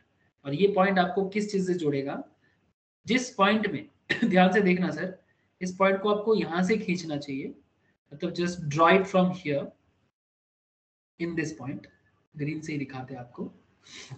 ये जो पॉइंट है ना, ये वो पॉइंट है जिस पॉइंट में मार्जिनल प्रोडक्शन का हाईएस्ट लेवल, किसका हाईएस्ट लेवल था? मार्जिनल प्रोडक्शन, ठीक है, मार्जिनल प्रोडक्शन एवरेज प्रोडक्शन को कट करता है, ठीक है। तो आपको ये पॉइंट दिखाना है कि जिस पॉइंट में एवरेज प्रोडक्शन का हाईएस्ट पॉइंट है, एवरेज की हाईएस्ट पॉइंट में ही मार्जिनल उसको कटिंग करता है, ठीक है, ऊपर से। तो एवरेज का हाईएस्ट मतलब दिस एरिया है ना, एवरेज का हाइट मतलब दिस एरिया। थोड़ा सा यहाँ पर ड्राइंग थोड़ा सा बिगड़ गया, आप लोग शायद ठीक ठाक किए होंगे, इसको थोड़ा राउंड शेप करना चाहिए, ऐसा, ये सही रहेगा, ठीक है। तो ये इसका हाईएस्ट पॉइंट है, तो जिस पॉइंट में एवरेज का हाईएस्ट पॉइंट रहेगा उसी पॉइंट में, एवरेज के हाईएस्ट पॉइंट में मार्जिनल प्रोडक्शन उसको कट करेगा। आपके दिमाग में ये चीज होना बहुत जरूरी है, ठीक है सर। ओहो, वो क्या रहा है, मेरा पेन इधर उधर हो जा रहा है सर, ठीक है। बस ये बेसिक चीज है कुछ जो आपको ड्राइंग करने के टाइम पे ध्यान रखना पड़ेगा। सो ये जो पॉइंट है, आप इस पॉइंट को ध्यान रखो, इस पॉइंट को ध्यान रखते हुए आप ये इसको यहाँ से नीचे करो, तो इसमें आपको ये वाला लाइन मिल जाएगा, ठीक है। तो यहाँ पर आपको 3 स्टेज मिलेगा, ठीक है, 3 स्टेज आपको यहाँ मिल गया। This is stage 1, this is stage 2 and this is stage 3। और एक चीज सर, ये जो एरिया है ना, इसको बोलते हैं sir point of inflection. This point is called point of inflection. Sir inflection मतलब क्या, बंगाली में ऐसे बोलते हैं सर हम लोग, बाक बदलेर बिंदु, मतलब जिस पॉइंट पे आके ना प्रोडक्शन में ना एक अचानक तेजी आ जाता है। क्या आ जाता है सर, एक अचानक ना, देखो इस पॉइंट में आके थोड़ा सा ज्यादा टर्न नहीं ले लिया। हेलो सर, आपको समझ में आ रहा है ये पॉइंट? ये पॉइंट के बाद ये जो इसका टर्निंग हुआ, ये टर्निंग हुआ ना इस पॉइंट में आके। हेलो, आप समझ रहे कि नहीं समझ रहे, बोलो। Yes sir. है ना, तो दिस इज कॉल्ड बाक बदलेर बिंदु या फिर पॉइंट ऑफ इन्फ्लेक्शन। मतलब इस लेवल में आके प्रोडक्शन में ना एक अचानक सा एक तेजी आता है और अपने हाईएस्ट लेवल पे वो खींच के जाते हैं, ठीक है। और ये टीपी लाइन है, ये टीपी अपने हाईएस्ट पॉइंट यहाँ पर पहुंचते हैं, बट उसके बाद ये अपना डिक्रीज करना चालू करता है। तो जिस पॉइंट में टीपी हाईएस्ट होता है ना, उसको बोलते हैं सैचुरेशन पॉइंट। क्या बोलते हैं सर? सैचुरेशन। सर ऐसा क्यों? सर सैचुरेशन मतलब क्या है ना, मतलब जिस प्रोडक्ट का आप बिजनेस करते हो वो परितृप्त हो जाता है, मतलब उसका मार्केट में जितना दिन उसका मार्केट में सेल था वो अपने लेवल में हाईएस्ट लेवल पहुंच गया है, मतलब आगे ना कुछ होने वाला नहीं है, मतलब न्यू मार्केट क्रिएट होना मुश्किल है। ठीक जैसा एम्बेसडर के साथ हुआ, क्योंकि ये अपने आप को समय के साथ नहीं बदला तो एम्बेसडर को भी जाना पड़ा। आप समझ रहे हैं ना? ठीक जैसे नोकिया के साथ हुआ था कि नोकिया का जो कीपैड मोबाइल है उसे भी जाना पड़ा, बिकॉज मेन रीजन क्या था, क्या इसका बिजनेस में लॉस था? नहीं, इतना भी लॉस मेकिंग नहीं था। पॉइंट क्या था कि इनका जो भी टेक्नोलॉजिकल बेस था उसमें मार्केट में कुछ और ऐसी चीजें आ गया था जो इनको बीट करने जा रहा था, तो इनका कॉन्सेप्ट और काम नहीं कर रहा था, तो ये सैचुरेटेड हो चुका था, इनका बिजनेस उस टाइम पे सैचुरेटेड हो चुका था। फिर बहुत दिन बाद नोकिया अपने आप को एंड्रॉइड मोड पे लाया और अभी मार्केट में फिर से थोड़ा सा जगह बनाया है ना सर? सही बोल रहे हैं कि नहीं? क्या रे, क्या बोलते हो, समझ में आ रहा है कि नहीं? यस तो जो कॉन्सेप्ट मैं आपको नोकिया से समझा रहा हूँ, एम्बेसडर से समझा रहा हूँ, सेम टू सेम कॉन्सेप्ट यहाँ पर टाटा मोटर्स के अंदर भी है। ये अगर बोलोगे तो मैं आपको शेयर करूंगा। एक्चुअली क्या है, टाटा मोटर्स को ना ऐसे बहुत सारा साइकिल देखना पड़ा, ठीक है, लास्ट कुछ सालों में, मतलब लास्ट 5-10 सालों में टाटा मोटर्स ना उठा है बड़ा है, उठा है बड़ा है, मतलब काफी सारा साइकिल के बीच में उनको ना जाना पड़ा। आप देख सकते हो यहाँ पर, ये देखो एक टाइम पे ये इतना तक पहुंचा था, फिर इतना नीचे आ गया, इतना नीचे आ गया, फिर उसके बाद देखो फिर से ऊंचाई तक पहुंचा था, फिर से नीचे आ गया। तो बिजनेस को ना 100 रुपीज का भी शेयर हो गया था सर, 74 का शेयर हो गया था, आप देख सकते हो यहाँ पर, ठीक है 74 का शेयर हो गया था। उसके बाद शेयर को फिर से ऊपर उठना पड़ा, क्योंकि फिर से मार्केट में इसको अपना जगह बनाया, मतलब फिर से उसका प्रोडक्शन लेवल में कुछ क्रिएट हुआ ना सर। प्रोडक्शन इज बहुत इंपॉर्टेंट, क्योंकि टाटा मोटर्स का जो मार्केट डिमांड है, उसका प्रोडक्शन के साथ मार्केट डिमांड के साथ क्या कनेक्शन है, ये सभी चीज स्टॉक मार्केट में भी काम करता है सर, ये सभी चीज स्टॉक मार्केट में भी काम करता है। जैसे आपको मैं टाटा मोटर्स का एक छोटा सा चीज दिखाता हूँ, जैसे ये देखो इसका फाइनेंशियल्स देखो, आप जस्ट 2 मिनट देखो, आपको समझ में आएगा कि प्रोडक्शन कितना इंपॉर्टेंट है। कि एक जमाना था टाटा मोटर्स का, जब टाटा मोटर्स फाइनेंशियल ईयर 2018 ही देख लो आप, ठीक है ज्यादा पुराना नहीं, 8,988 करोड़ का प्रॉफिट में था। लेकिन अचानक से कुछ मार्केट डिप्ट के कारण इसका इनकम नेगेटिव में बदल गया, और इतना नेगेटिव में बदला कि 28,000 करोड़ का नेगेटिव हो गया नेट इनकम 19 का। 20 में थोड़ा सा कवर किया, 21 में फिर से थोड़ा सा मुश्किल में पड़ गया। लेकिन इसका मार्केट डिमांड काफी बढ़ता गया, क्योंकि 28,000 करोड़ से 12,000 करोड़, मतलब ऑलमोस्ट 20,000 करोड़ के आसपास, मतलब हाफ करोड़, मतलब 14 करोड़ के आसपास का जो लोन है वो वापस मतलब चुकता कर दिया। मतलब बिजनेस में तभी कोई बिजनेस में अपना लोन वापस कर सकता है जब उसके बिजनेस में क्या होता है सब, इनकम होता है, प्रोडक्शन होता प्रॉफिट होता है ना। तो प्रॉफिट तभी होगा ना जब प्रोडक्शन होगा, ये सुनो है। यस। है ना। तो ये देखो कितना सारा साइकिल, ये आज का कंपनी है नहीं। यहाँ पर आपको स्टॉक मार्केट का 2000 से डेटा दिख रहा है, तो एक टाइम पे फ्लैट था, ठीक है इंक्रीजिंग रिटर्न दे रहा था, फिर बीच बीच में थोड़ा डिक्रीज हुआ, लेकिन कई बार थोड़ा बहुत बड़ा फॉल किया। 2008 के टाइम पे देखो सर जब वर्ल्ड क्राइसिस हुआ था तब 55 का शेयर चल रहा था, उसके बाद ये शेयर आसमान छुआ था, क्या जबरदस्त बिजनेस किया था अप टू 2012-13 तक। उसके बाद ये बिजनेस फिर से गिरा था, फिर से अप डाउन चला, अप डाउन चला, फिर से हाई, फिर से इतना नीचे गिरा 100 के आसपास, 67 में फिर से शेयर को नीचे गिराया। उसके बाद फिर से इसका प्रोडक्शन लेवल पे फिर से चेंजेस आया, जैगुआर लैंड रोवर का प्रोडक्शन बढ़ा, डिमांड बढ़ा। अब देखो फिर से ये शेयर आसमान छूने से जा रहे हैं सर, फिर से अपने लेवल पे वापस आ रहा है।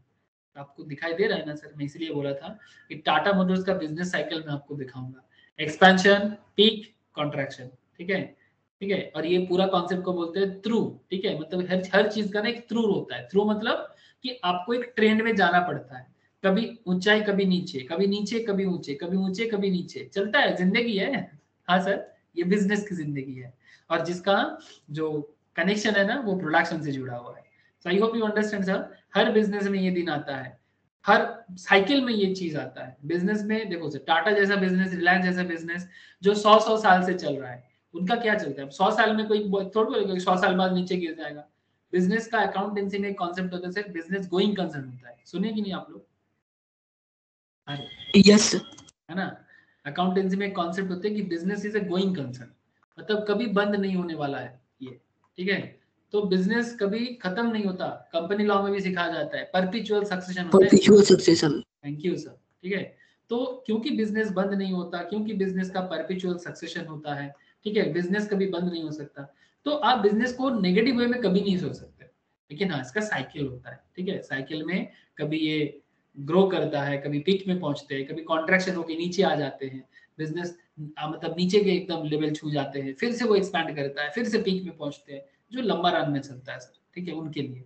शॉर्ट रन में, अगर शॉर्ट रन मतलब क्या, इनमें से जो कोई भी एक साइकिल ले लो, एक्सपेंशन, पीक, कॉन्ट्रैक्शन, बस खत्म, जो शॉर्ट रन में होते हैं, ठीक है। बट लॉन्ग रन में कुछ भी बहुत कुछ होता है, मैं आपको लॉन्ग रन अभी बताऊंगा कुछ दिन में। लेकिन उससे पहले आप ये शॉर्ट रन प्रोडक्शन फंक्शन समझे कि नहीं समझे। इसका 3 स्टेज, पहला स्टेज में इंक्रीजिंग रिटर्न, सेकेंड स्टेज में डिक्रीजिंग रिटर्न, थर्ड स्टेज में फॉल। थर्ड स्टेज में टोटल प्रोडक्शन फॉल। जब टोटल प्रोडक्शन फॉल करता है, एवरेज प्रोडक्शन भी फॉल करता है, बट मार्जिनल प्रोडक्शन तब नेगेटिव हो जाता है। स्टेज 2 में एवरेज प्रोडक्शन भी फॉल करता है, मार्जिनल प्रोडक्शन भी फॉल करता है, बट एवरेज प्रोडक्शन मार्जिनल से थोड़ा ज्यादा ऊंचाई में होते हैं। और जब इंक्रीजिंग रिटर्न होता है तब एवरेज प्रोडक्शन मतलब ग्रेटर होता है कंपेयर टू मार्जिनल प्रोडक्शन। देख रहे हैं ना sir, sorry, marginal production greater than average production जब इंक्रीजिंग होता है। जब डिक्रीजिंग होता है तब average production greater than marginal production. और जब फॉल करता है टोटल प्रोडक्शन तब marginal production negative, average production decrease. तो this is the stage 1, stage 2, stage 3। And point of inflection का मतलब होता है दैट पोजीशन जिस पॉइंट में total production TP at which MP is maximum, total production जिस point में मार्जिनल प्रोडक्शन मैक्सिमम होता है उस प्रोडक्शन का TP। मतलब एक अचानक से ना चेंज आता है मार्केट में।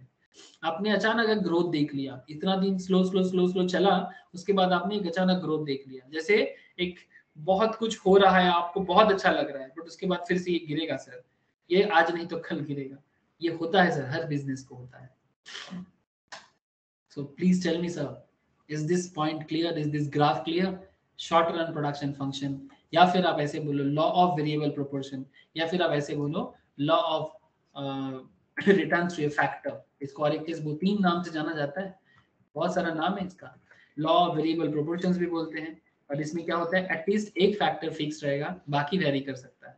ठीक है, law of variable proportion, law of diminishing return, या law of return to a factor. It is a short run concept. बोलो सर, बोलो।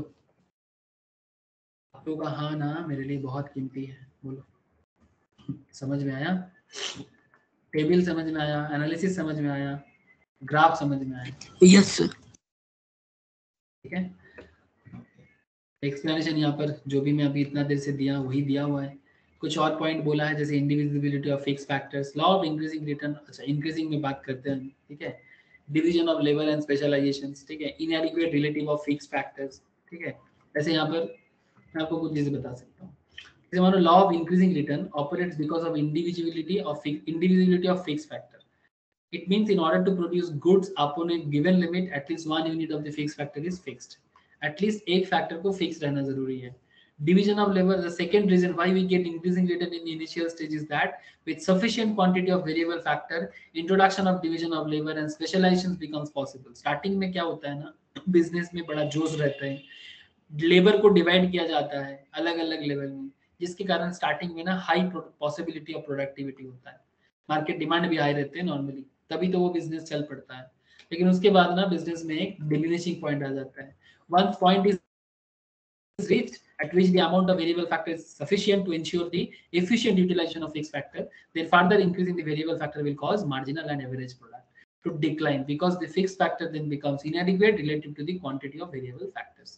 मतलब वो जो फैक्टर्स है ना, इनपुट जो डाल रहे हैं वो और जरूरत नहीं पड़ रहा है, मतलब इतना इनपुट का जरूरत नहीं है जितना आप करना चाहते हो, या फिर मार्केट में आप उतना बिजनेस दे नहीं सकते जितना इनपुट लेबर मटेरियल मतलब कैपिटल डाल रहे हो, वो आपको बेकार हो जाए।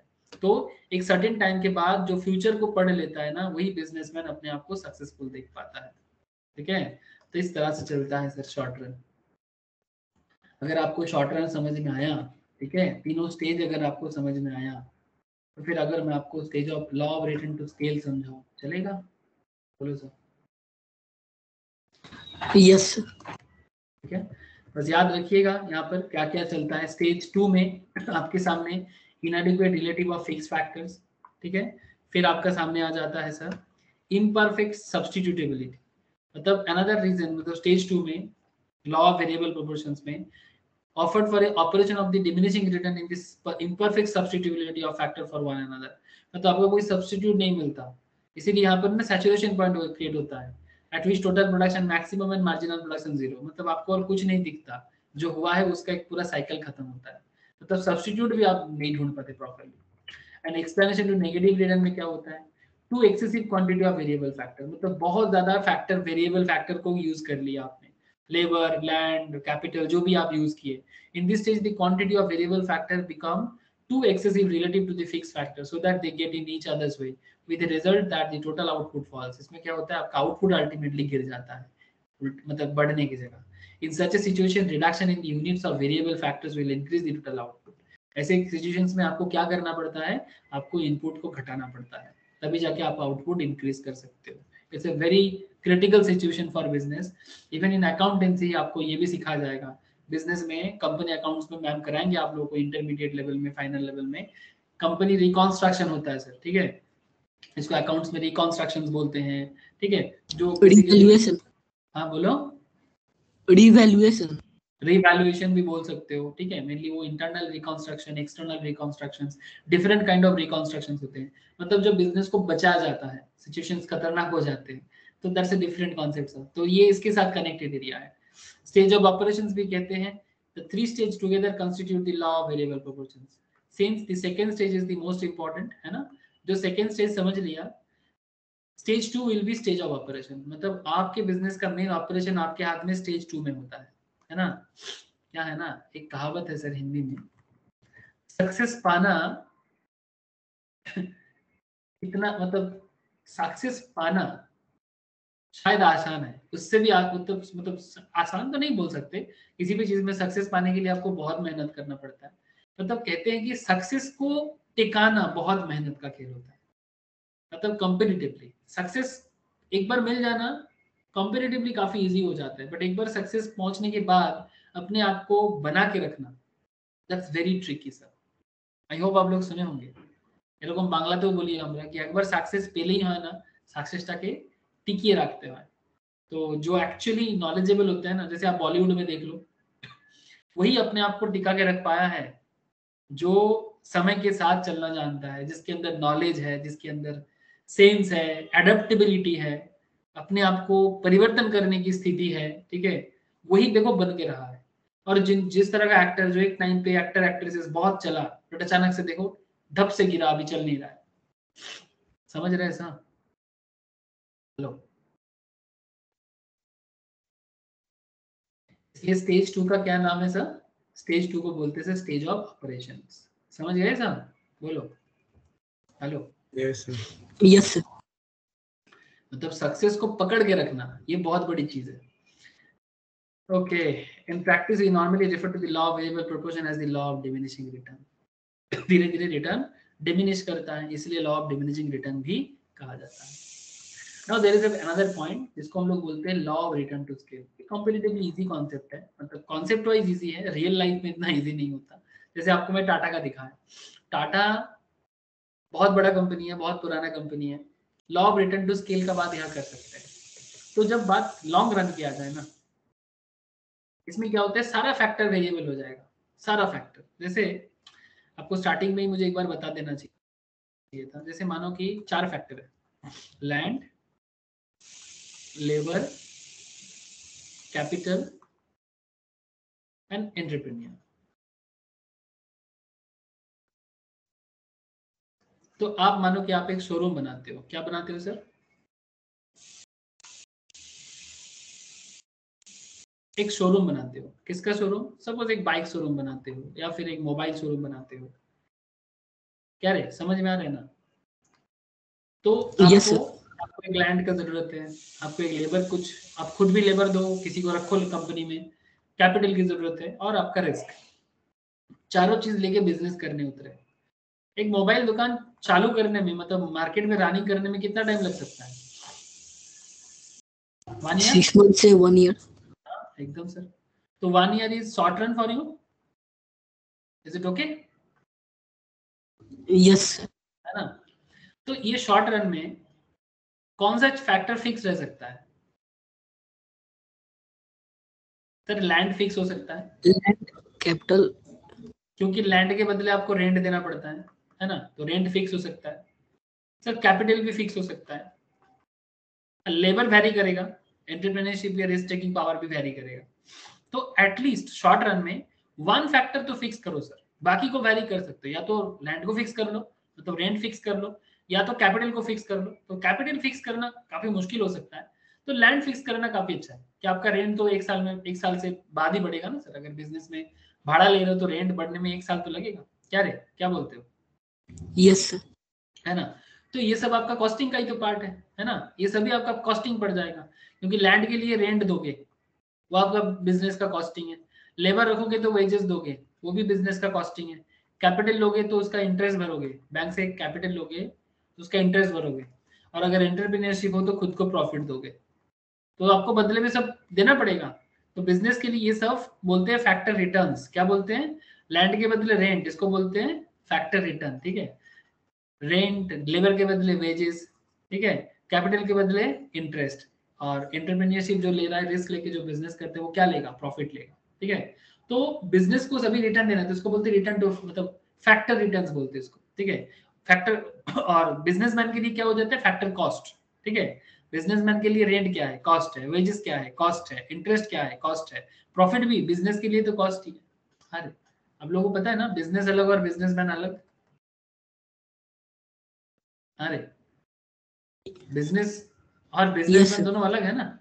तो एंटरप्रेन्योर जो Separate है, legal entity. separate legal entity. So from business point of view, these all are cost for the business. So these all are cost for the business. Rent, wages, interest, profit. Okay. तो ये सब costing में जोड़ दिया जाता है। तो इसीलिए आप लोग एक चैप्टर है ना इसी के अंदर, थ्योरी ऑफ कॉस्ट। और आगे जाके जो लोग कॉस्ट अकाउंटेंसी भी पढ़ते हैं, सीएमए करते हैं, उनको भी तो सीएमए में यही चीज सिखाया जाता है, कॉस्टिंग करना। डिफरेंट इशू, आगे बात करेंगे। तो सर कहना क्या चाहते हो, लेकिन सर जो मैं बोल रहा था आपको कि शॉर्ट रन में आपको एक फैक्टर फिक्स आप कर लोगे, बट जब बात आता है लॉन्ग रन की, आप क्या बोलोगे, लॉन्ग रन में आपका भाड़ा वही रहेगा जो आपका शॉर्ट रन में था। All factors are vary. Thank you sir. Long run में आप किसी भी फैक्टर को फिक्स नहीं कर सकते, ऑल फैक्टर वैरी कर जाएगा। रेंट वैरी कर जाएगा, लेबर का वेजेस वैरी कर जाएगा, कैपिटल का इंटरेस्ट वैरी कर जाएगा, एंटरप्रेन्योरशिप का प्रॉफिट भी वैरी कर जाएगा। क्या बोलते हो सर, समझ में आया कि नहीं? हेलो रौनक, विक्रम, हाँ सर। है ना। तो इसलिए law of return to scale, ये जो कॉन्सेप्ट है ये लॉन्ग रन में चलता है। रिटर्न टू स्केल मतलब बेसिकली लॉन्ग रन में बिजनेस प्रॉफिट करता है लेकिन कितना तरह का प्रॉफिट करता है, क्या बोलते हैं sir, in the quantities of all factor inputs in the same proportion that is keeping in factor proportion unaltered is known as return to scale. Return to scale में भी थ्री टाइप्स, तीन तरह का हो सकता है। Increasing return, constant return, decreasing return. Sir increasing return क्या होता है? इंक्रीजिंग रिटर्न कुछ ऐसा सर, ऐसा देखने में होता है, चलो आपको ड्रॉ करके दिखाता हूँ।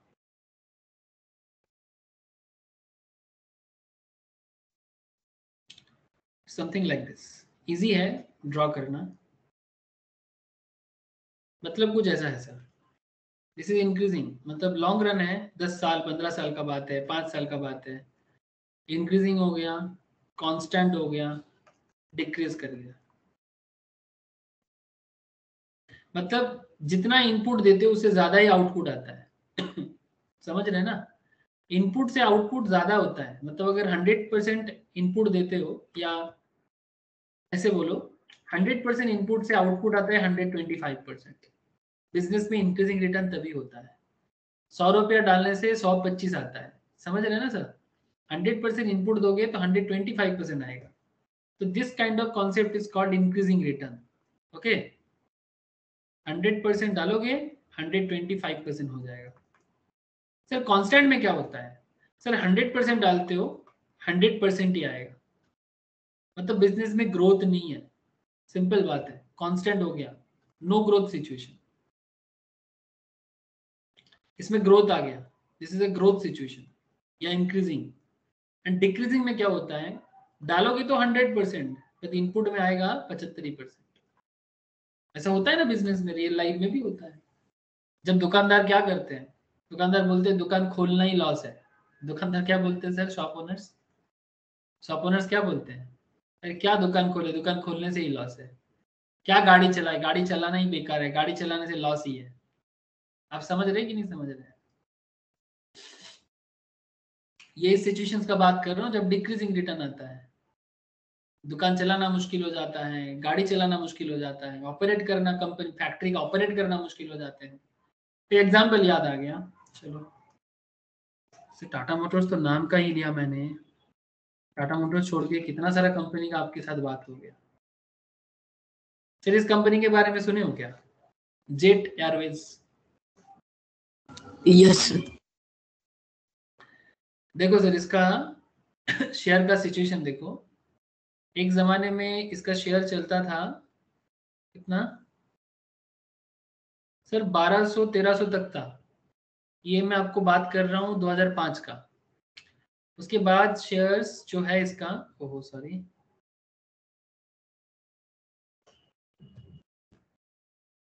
Jet Airways. तो अभी क्या है ना, ये जो कंपनी है ना, ये अभी भी मतलब इसका ऑपरेशन बंद है। इसका फाइनेंशियल देखने से समझ में आएगा, इसका बिजनेस में इतना लॉस हो रहा था, इसके बिजनेस में इतना लॉस हो रहा था कि कंपनी अपना ऑपरेशन ही बंद कर दिया। अभी आपको मिलता नहीं होगा मार्केट में, जेट का प्लेन नहीं मिलता है उड़ने के लिए, मिलता है क्या? अरे नो सर। नहीं सर, इंडिगो दिख जाएगा आपको, एयर इंडिया है, ठीक है, विस्तारा वगैरह है, ठीक है, एयर एशिया दिख जाएगा आपको, बट आपको जेट नहीं दिखेगा।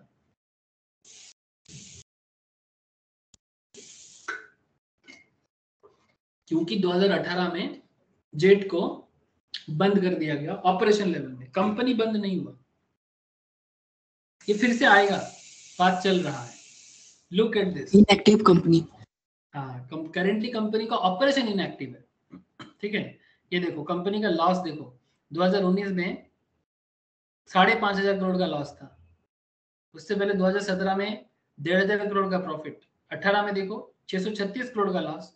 फिर लॉस बढ़ता गया, कंपनी मुश्किल में पड़ गई, इसीलिए कंपनी को बंद कर दिया। क्योंकि चलाना का मतलब ही होता है लॉस, मतलब आसमान में प्लेन को उड़ाओ मतलब लॉस। इसलिए देखो अभी बंद करके रहा है। 2021 में कंपनी का फाइनेंशियल्स देखो, सिर्फ 152 करोड़ का लॉस। समझ रहे ना सर, ओनली 152 करोड़ का लॉस। ये 2 साल में कंपनी ने ये सिचुएशन क्रिएट किया। ये एक तरह का रिकॉन्स्ट्रक्शन चल रहा है, ठीक है, अकाउंट्स में।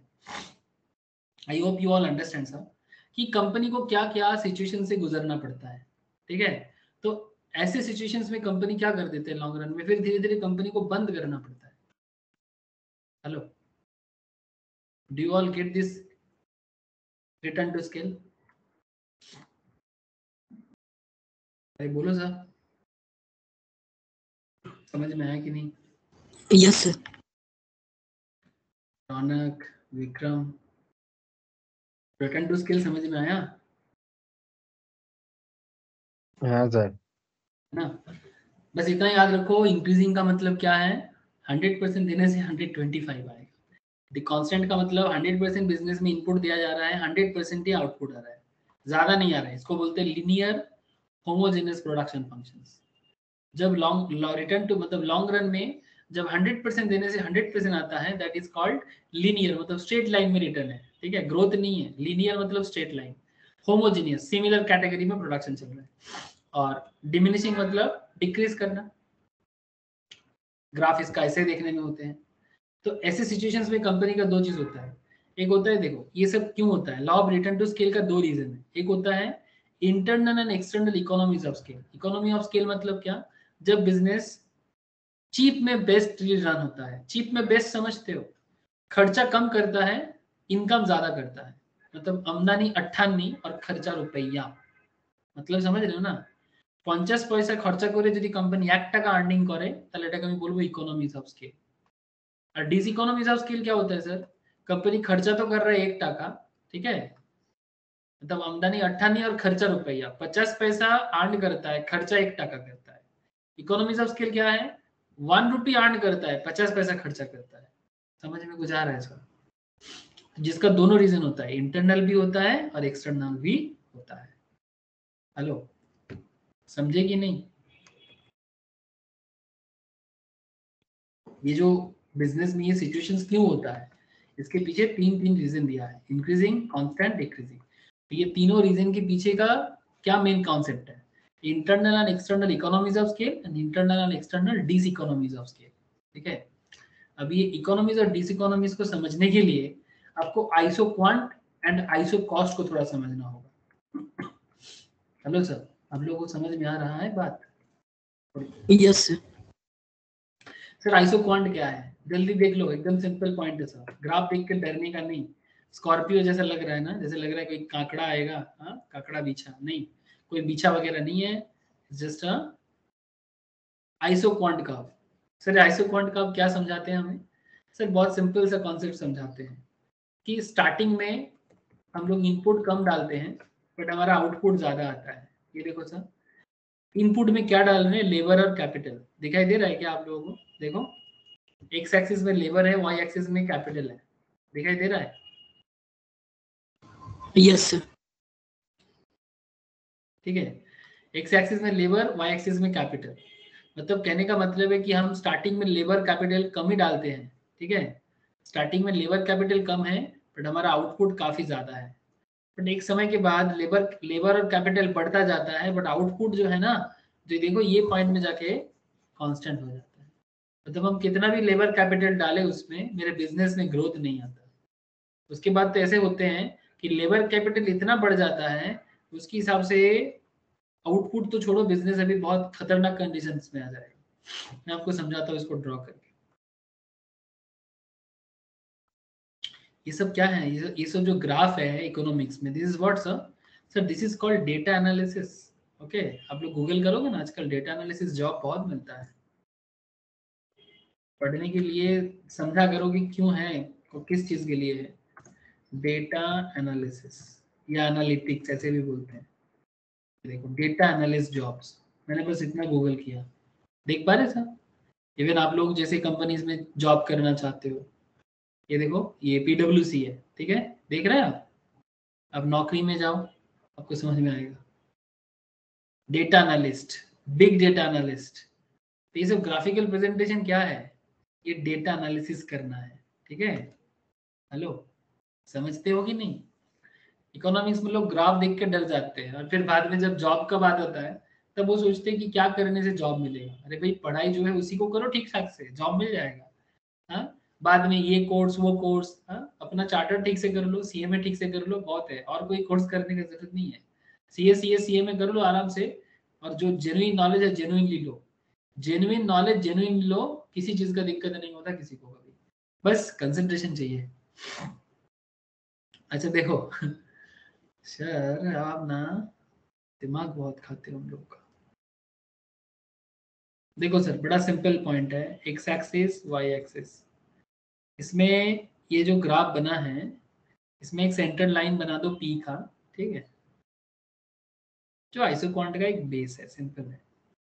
ये प्रोडक्शन बढ़ रहा है, ठीक है, लेकिन प्रोडक्शन का जो बढ़ने का कॉन्सेप्ट है इसको कुछ इस तरह से समझते हैं। आप इधर कैपिटल डालोगे, इनपुट डालोगे ना, इनपुट में कैपिटल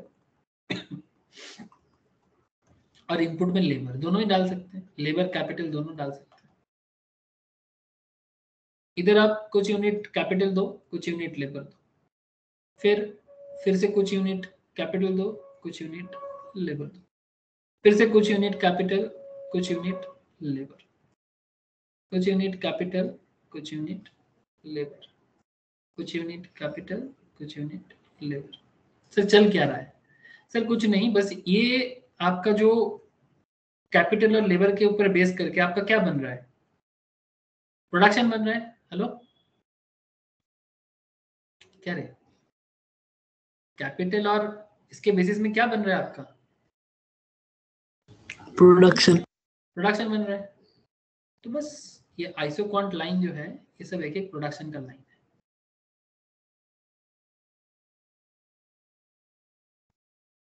यही आपको आइसोक्वांट समझाते हैं और कुछ नहीं, समझ रहे हैं ना सर। अब क्या है ना, स्टार्टिंग लेवल में क्या होता है sir, interesting fact is that कि स्टार्टिंग में मेरा लेबर कैपिटल कम है बट फिर भी मेरा बिजनेस मेरे को अच्छा रिटर्न देता है। वो आपको ये गैप से पता चलेगा। ये जो गैप है ना, ये गैप देखो, ये गैप भी देखो। स्टार्टिंग लेवल में आप लेबर और कैपिटल दोनों कम डालते हो फिर भी आपका अच्छा आउटपुट आता है। बट एक टाइम के बाद जब बिजनेस में वो ग्रोथ नहीं रहता, अब लेबर कैपिटल और इंक्रीज कर दिए, अब लेबर कैपिटल दोनों बढ़ा दिए, लेबर को वेजेस बढ़ा दिए, कैपिटल का इंटरेस्ट बढ़ा दिए, मार्केट से और लोन ले लिए, इवन हो सके तो आपने लैंड और बढ़ा ले लिए और रेंट के लिए रेडी हो गए, बट आपका प्रोडक्शन नहीं मिल रहा है। मतलब प्रोडक्शन तो हो रहा है बट आउटपुट जो भी है वो कम हो रहा है कंपेरेटिवली जितना आपका खर्चा हो गया। बिग बाजार बंद क्यों हो गया, आई होप आप लोगों को खबर है, हम लोग क्लास भी किए थे बिग बाजार यस के बारे में। बिग बाजार का ही प्रॉब्लम हुआ, बिग बाजार खर्चा करता गया बट उस हिसाब से उसका प्रोडक्शन लेवल में वो कुछ देख नहीं पाया। समझ रहे हैं ना सर। तो बस यही चीज यहाँ पर ग्राफिकली आपको प्रेजेंट किया गया। यहाँ पर 100 के गैप में ये आइसोक्वांट में प्रोडक्शन दिखाया गया। देखो सर, लेबर और ये 100 यूनिट्स, देखो क्या बता रहे हैं in the above figure all IQC, मतलब ये सब एक एक क्या है, IQC isoquant curve, equal production curve, ठीक है, that is 100 units. But as more units of labour and capital introduced, जितना कैपिटल और लेबर इंट्रोड्यूस किया जा रहा है, एडिशनल आउटपुट इंक्रीज हो रहा है इन the same manner, but labour and capital firstly introduced in decreasing manner from A to D, मतलब A से लेके D पॉइंट तक लेबर कैपिटल कम अमाउंट में दिया गया है, आउटपुट ज्यादा आया है, and it gives increasing return, company को अच्छा रिटर्न मिला, ये जो गैप देखने से पता चलेगा आपको। But from D to F, look at this area, business labour capital बहुत हाई रेट में बढ़ाया, बट D to F में कंपनी का रिटर्न का एरिया देखो। सिमिलरली E to H में क्या हो रहा है, and lastly in increasing manner from E to H it gives decreasing return, मतलब बिजनेस और खर्चा कर रहा है, खर्चा तो एकदम आसमान छू गया, पर रिटर्न उस हिसाब से नहीं है। रिटर्न मतलब जितना खर्चा किया उस हिसाब से, मतलब ये आपको शायद लग रहा है सर ये गैप तो बड़ा है, हाँ थोड़ा बड़ा हुआ है आपको लगेगा, बट जिस हिसाब से खर्चा का लेवल भी तो देखो, खर्चा का लेवल भी तो देखो, लाखों करोड़ों खर्चा हो गया, पहले शायद 10,000 20,000 में काम बन रहा है, अभी लाख खर्चा करके भी रिटर्न नहीं आ रहा है। इसका मतलब क्या है, कंपनी का डिक्रीजिंग रिटर्न टू स्केल चालू हो गया, मतलब खर्चा और करने से बिजनेस जेट एयरवेज का जैसा हालत हो जाएगा, तो बिजनेस को बंद भी करना पड़ सकता है, ऑपरेशन को बंद करना पड़ सकता है, या फिर समय रहते रहते समझ जाओ, समय रहते रहते समझ जाओ, इसी को कहते हैं बिजनेस एनालिसिस। हाँ, मार्केट में बड़े बड़े इंस्टीट्यूट कोर्स बेचता है, ठीक है, ये देखो मैं आपको दिखाता हूँ, IIM ISB जैसी कंपनी, मतलब ISBM एक बहुत बड़ा मैनेजमेंट कॉलेज है, मैं आपको दिखाता हूँ, ठीक है, प्राइवेट यूनिवर्सिटी है, ये कोर्स बेचता है, ठीक है, जैसे डेटा एनालिसिस का, अब देखोगे तो पागल हो जाओगे, data business analysis 15 days course में, अरे भाई 15 डेज में क्या बिजनेस एनालिसिस सीख जाएगा, अब देखना गूगल में ये सब न्यूज आता रहता है, लेकिन एक्चुअली ये सब तो इकोनॉमिक्स है, समझ रहे हैं कि नहीं समझ रहे हैं? हेलो, लोगों को लगता है कि जब तक पॉकेट से 20 लाख खर्चा ना करे शायद एडुकेशन नहीं होता, गलत बात, ये लोगों का गलत सोच है सर, एडुकेशन इतना लग्जरी कभी नहीं था, चाणक्य चंद्रगुप्त के टाइम पे ऐसा नहीं था, अच्छा क्वालिटी एडुकेशन मिलता था और लोग उसको ग्रैब भी करता था। लोगों को आजकल ना ऐसा शौक हो गया कि जब तक पापा का 15 लाख 20 लाख खर्चा ना कर दूं ना, मैंने कुछ पढ़ाई नहीं किया। हाँ विश्वजीत, क्या होगा, तुम अगर पापा का कैपिटल ज्यादा खर्चा करोगे तो क्या होगा, इंक्रीजिंग रिटर्न होगा कि डिक्रीजिंग रिटर्न होगा, क्या लगता है? Decreasing return.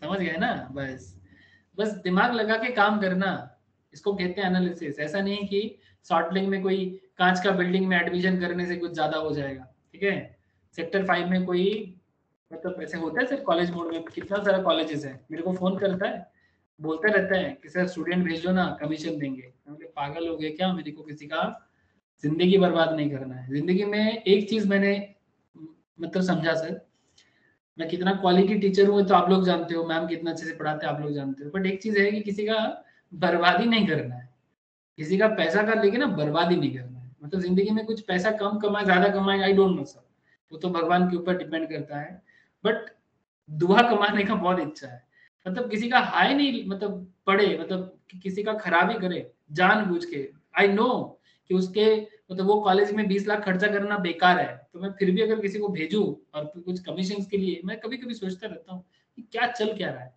मेरे को तो कई बार ये सॉल्ट लेक कॉलेज वाले ना मेरे को कितना सारा चीज बोला कि आप क्या हो, पागल तो नहीं हो गए, हाँ आपके पास इतना स्टूडेंट्स होते हैं, आप भेजो, हम आपको कमीशन देंगे। और क्या है ना, स्टार्टिंग में अगर मैं आप लोगों को ऐसे बोलता हूँ ना, तो आप लोग भी ना भड़क जाओगे, सब आप लोग मतलब भड़क जाओगे, मतलब क्या, आपका ब्रेन वॉश इजीली हो जाएगा, क्योंकि आप जिस पे भरोसा करते हो ना वो आपको आराम से समझा सकता है तो ये होता है सर, बहुत लोग ये सब चीजें करते हैं, लेकिन फिर भी थोड़ी ना बंद हो रहा है, चल रहा है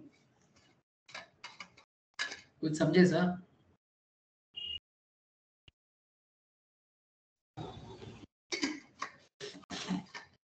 ये स्टूडेंट भी तो पूछते रहते हैं सर अच्छा कॉलेज बताओ ना, क्या होगा?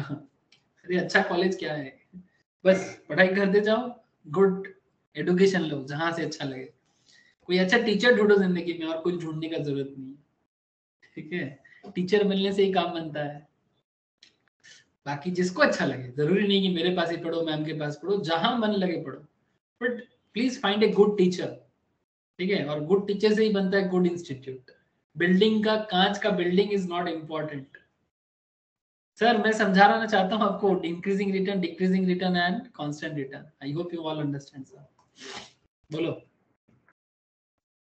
क्लियर हुआ ये चीज iso quant? Yes sir, last में फिर तो बढ़ जाएगा हाँ 700 to 800। नहीं एक्चुअली देख ये क्योंकि लास्ट में ये थोड़ा सा डीपली दिखा जा रहा है, ऐसे इसलिए दिखाया जा रहा है, ऐसा लग रहा है जैसे बढ़ गया। नहीं एक्चुअली ये बढ़ा नहीं है इसका मतलब ये है कि हमने इतना लेबर और क्वांटिटी डाला है तो थोड़ा तो प्रोडक्शन बढ़ना चाहिए, ठीक है? तो ऐसा दिखाने के लिए, मतलब नॉट लाइक कि बढ़ गया, यस ठीक है? नॉट लाइक कि बढ़ गया, मतलब आपने जितना खर्चा किया उतना थोड़ी ना आया। सपोज आपने करोड़ों खर्चा किया तो थोड़ा तो प्रोडक्शन बढ़ेगा, लेकिन करोड़ों खर्चा करके अगर प्रोडक्शन अगर थोड़ा सा भी बढ़ता है लेकिन उसमें थोड़ी ना कुछ होगा बिजनेस का। मतलब ये तो ऐसा हो रहा है कि 100 डाल रहे हो बट 75 मिल रहा है, ये वाला सिचुएशन हो जाता है। इसमें क्या है ना, 100 डालते हो 100 ही आ रहा है इसलिए कांस्टेंट लेवल में है, और इसमें क्या है 100 डालते हो बट 75 आता है, डालना तो 100 है, और यहाँ पर क्या है 75 डालते हो 100 आता है, या फिर 100 डालते हो 125 आता है। ऐसा काम करो जिंदगी में, 100 खर्चा करो और 125 कमाओ, तो जिंदगी में प्रॉफिट में रहोगे। चाहे बिजनेस करो या जॉब, जो करना है करो। पढ़ाई करने के टाइम पे, करियर बनाने के टाइम पे जितना कॉस्ट सेव करके जिंदगी बना सकते हो बना लो। मोदी जी कहीं पर कोर्स करके प्राइम मिनिस्टर नहीं बने, इतना याद रखिएगा। और मुकेश अंबानी भी कॉलेज डिग्री कंप्लीट नहीं कर पाया था। हाँ उनका पापा का पैसा था, फॉरेन में जरूर पढ़ता था, बट उनका डिग्री कंप्लीट नहीं हुआ। मतलब कभी भी ऐसा सोच नहीं तो रखना है। अडानी फर्स्ट नंबर पे आ गया। हाँ अदानी भी आ जाएगा, अदानी का तो कोई ऐसा डिग्री नहीं है। हाँ सर सर फर्स्ट नंबर पे आ गया अमीर में। हाँ अभी तो रीच फर्स्ट नंबर पे आ गया, अभी बात चल रहा है उसका कैपिटल को लेके।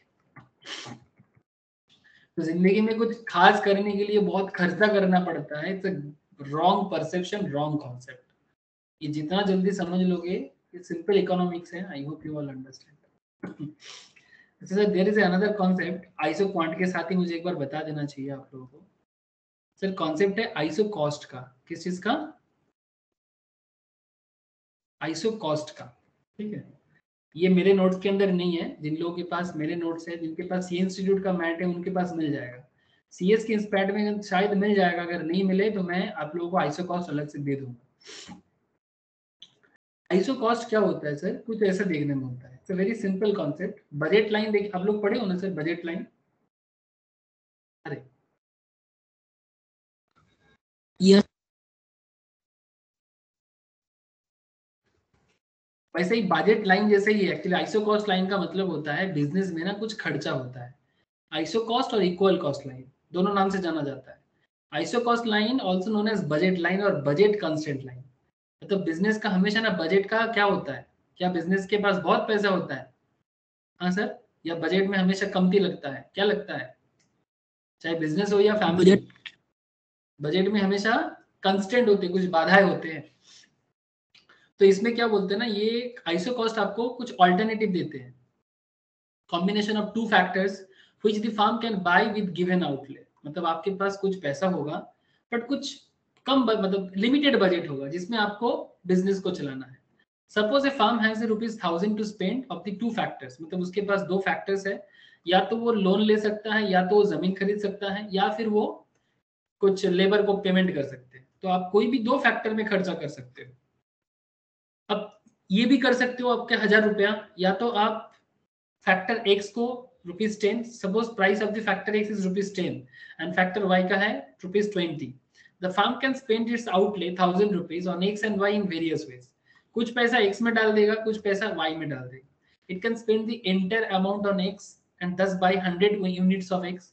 ऐसा भी हो सकता है ना, अगर 1000 उसके पास है, 1000 अगर 10 करके इसका x का खर्चा है, तो 1000 इंटू 10 कितना हो जाएगा? 100 इंटू 10। हाँ सर 1000। क्लियर है कि नहीं? बोलो ना। यस है ना? या फिर ऐसा भी कर सकता है ना कि वो पूरा का पूरा खर्चा वाई पे कर देगा, तो उसमें क्या होगा 50 यूनिट पूरा वाई पे, तो 50 यूनिट इंटू 20 करके 1000, है ना? तो जब वो पूरा वाई करेगा तब एक्स नहीं मिलेगा, जब एक्स करेगा वाई नहीं मिलेगा। या फिर 50-50 भी कर सकता है ना? It can have any combination of X and Y. तो आपके पास कॉम्बिनेशन रहेगा, चॉइस रहेगा, ऑप्शंस रहेगा, आप देखो आपके लिए कौन सा बेहतर है। तो what ever be the combination of factor the firm chooses, the total cost of the firm remain the same. जो भी कॉम्बिनेशन करे, खर्चा तो 1000 ही होगा, क्या कहते हो? खर्चा तो चेंज नहीं होगा, 1000 खर्चा करना है, ये खर्चा होगा, बट कौन से कॉम्बिनेशन में करोगे वो आपको नहीं पता है ना, मतलब वो आपको डिसाइड करना है, पता नहीं है बट पता करना होगा, लेकिन खर्चा तो वही होगा जितना करने के लिए सोचा आपने। Is this point clear? Yes, sir. है ना? तो in other words all points on budget line would cost the firm the same amount. Budget line का जितना खर्चा है वो बजट अमाउंट में खर्चा तो होगा। जैसे आप लोगों को मैं समझाता था ना, वो बजट लाइन पढ़ाने के टाइम पे पापा ने आपको दिवाली के टाइम पे 2000 दिया, आप जीन्स एक 2000 का ले लो या जीन्स टी शर्ट दोनों मिला के ले लो, बट 2000 ही तो खर्चा करोगे, ये सर रहा हूँ। Yes, sir. यस ना? ये सब क्या है ना, ये सब आइसो कॉस्ट लाइन है, ठीक है। अब ये आइसो कॉस्ट लाइन के साथ आइसो क्वांट को आपको कंबाइन करना होगा, ठीक है। मतलब कितना प्रोडक्शन करोगे और कौन सी कॉम्बिनेशन प्रोडक्शन करोगे। तो यहाँ पर ये इमेज आपको कुछ बताता है, देखो ध्यान से देखो, ये इमेज को ध्यान से देखो। ये जो पी लाइन है ना सर, दिस पी लाइन, ये पी लाइन दिख रहा है आप लोगों को, ये जो पी जो टेंजेंट टाइप में बना हुआ है, हेलो, ये जो Yes, sir. कार्ब वे पे बना हुआ है, ये पी है एक आइसो क्वांट, और बाकी ये जो लाइन है ना, देखो कितना लाइन है, L L one, M M one, N N one, Q Q one. आपके पास 4 बजट लाइन है। अब बिजनेस के पास 4 कॉम्बिनेशन है, ठीक है, बिजनेस के पास 4 कॉम्बिनेशन है। जिस कॉम्बिनेशन में बिजनेस को सबसे सस्ता पड़ेगा वो कॉम्बिनेशन बिजनेस चूज करेगा। आपको समझ में आ रहा है सर? इस कॉम्बिनेशन में बिजनेस को सबसे सस्ता पड़ेगा वो कॉम्बिनेशन बिजनेस चूज करेगा। जैसे यहाँ पर देखो, suppose the firm has decided to produce 1000 units represented by isoquant P। ये जो 1000 यूनिट है ये आइसोक्वांट लाइन P बताते हैं। These units can be produced by any factor combination lying on P। जैसे कि यहाँ पर 4 कॉम्बिनेशन है, आप देख सकते हो, A combinations, B combinations, C combinations, D combinations and E combinations। दिख रहा है सर? हेलो, दिखाई दे रहा है ना? Yes, sir. The cost of producing 1000 units would be minimum at the factor combination represented by point C, where the isocost line, ये देखो इस पॉइंट को देखो, ध्यान से देखो, C पॉइंट जो है ना सर, C पॉइंट में ये आइसोकॉस्ट लाइन को छू के निकल रहा है। देखो ये आइसोकॉस्ट लाइन कौन सा है, M एंड M1 लाइन, ये जो लाइन है सर, दिस लाइन, ठीक है, ये line M and M1 line दिखाई दे रहा है सबको, विक्रम एंड इसको भी दिख रहा है, रौनक को बताना सर। Yes, sir. है ना? Just look sir, M and M1 line को आइसोकॉस्ट लाइन क्या कर रहा है सर, टच कर रहा है पॉइंट C में। इसका मतलब ये है कि M एंड M1 इज सबसे सस्ता खर्चा है कंपनी के लिए। सर बाकी नहीं क्यों? सर देखो सर, ए लाइन जो है ये कहाँ पर है, बहुत हाई में है, ठीक है, ए पॉइंट कहाँ है, बहुत हाई लेवल में है। बी पॉइंट देखो, ये देखो ये भी बहुत हाई लाइन में है। डी को देखो, ये भी खर्चा बढ़ रहा है। ई को देखो, ये भी खर्चा बढ़ा रहा है। लेकिन इस पॉइंट में सी लाइन में सबसे सस्ता लेवल में है पॉइंट पी, मतलब आइसो क्वांट और आइसो कॉस्ट एक ऐसे जगह में मैच कर रहा है जिस पॉइंट में फर्म को सबसे फायदा है, that is M M1। Isocost line M1 is tangent to the given isoquant P. At all other points A, B, D, E, the cost is more। इस सभी पॉइंट में खर्चा ज्यादा है, ठीक है, इसलिए on higher isocost line compared to MM1, मतलब MM1 से ज्यादा isocost है ना। A का जो isocost line है वो Q1 है, ये देखो दिस इज Q1। तो Q1 का जो isocost है वो हायर लेवल में है। N1 ये भी हायर लेवल में है। L जो है सर ये एक्चुअली बिजनेस के लिए फायदा नहीं होगा, बिकॉज ये आइसो क्वांट के साथ मैच नहीं कर रहे, मतलब कितना क्वांटिटी आप प्रोड्यूस चाहते हो, आपका जो बजट है उसको फुलफिल नहीं करेगा। इसलिए L1 में शायद खर्चा कम हो जाए बट आपका ऑब्जेक्टिव फुलफिल नहीं होगा, इसलिए आप L1 में प्रोजेक्ट नहीं बनाओगे। आपको जो करना है ना तो A में करोगे, ना तो B में करोगे, ना ही D में करोगे, ना ही E में करोगे, ठीक है। कहाँ करोगे सर? C में। और C पॉइंट कौन सी कॉस्ट लाइन को दिखाते हैं आपको? M1 line. सो जिस पॉइंट में, जिस आइसोकॉस्ट लाइन के साथ आपका C पॉइंट, मतलब ये जो पॉइंट मैच कर गया, जो C से डिनोट किया गया, ठीक है, आइसो क्वांट लाइन मैच किया, ये कॉम्बिनेशन फार्म चूज करेगा प्रोडक्शन के लिए, बिकॉज ये कॉम्बिनेशन में फार्म को सबसे ज्यादा फायदा है। तो दिस इज एक्चुअली, ये वही वाला हो गया ना सर, कंज्यूमर बिहेवियर पे हम लोगों ने कॉन्सेप्ट पढ़ा था, विश्वजीत, विक्रम, सभी को याद होगा, कंज्यूमर इक्विलिब्रियम, याद आ रहा है क्या? हाँ, वहां पर थोड़ा यस सर। वो भी बजट के साथ ही कॉन्सेप्ट था, बट वहां पर बजट के साथ, वहां पर आप लोगों को बजट के साथ क्या पढ़ाया गया था? बोल, ये चैप्टर स्टार्ट करने से, प्रोडक्शन से जस्ट पहले ही हम लोगों ने वो चीज पढ़ा था, जहां पर आपको बजट लाइन के साथ indifference card, indifference indifference curve, analysis. Very good sir, indifference curve and indifference analysis आपको समझाया गया था, ये वाला देखो, जस्ट लाइक दिस। यहाँ पर ये बजट लाइन के साथ इंडिफरेंस कार्व समझाया गया था, और यहाँ पर आइसो क्वांट और आइसो कॉस्ट को समझाया गया। समझ आ रहा है सर? बस दोनों का कॉन्सेप्ट थोड़ा अलग है, वहां पर कंज्यूमर इक्विलिब्रियम था, यहाँ पर बिजनेस को सबसे सबसे खर्चा कम कहाँ पर पड़ेगा, ये बात चल रहा है, क्योंकि बिजनेस सबसे सस्ता में प्रोड्यूस कर पाएगा ना, तभी वो सबसे ज्यादा प्रॉफिट कर पाएगा, और सबसे ज्यादा प्रॉफिट कर पाएगा तभी वो मार्केट में सर्वाइव हो पाएगा, अदरवाइज बिजनेस बंद करना पड़ेगा।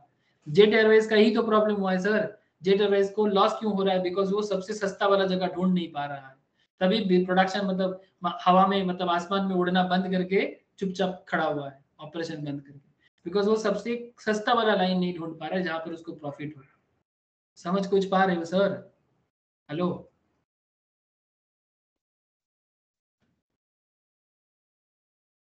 अरे बोलो सर, बोलो। आज तो यस लेवल डिस्कशन हुआ सर, एकदम लेवल डिस्कशन हुआ आप लोगों को, ठीक है, मतलब जो आपको बिजनेस दिमाग ओपन करने में बहुत हेल्प करेगा। तो ये था हम लोगों का प्रोडक्शन रिलेटेड चर्चा। सर यहाँ पर दो थ्योरेटिकल टाइप ऑफ क्वेश्चन है, जैसे मैं आपको बोला था ना, economies of scale and diseconomies of scale.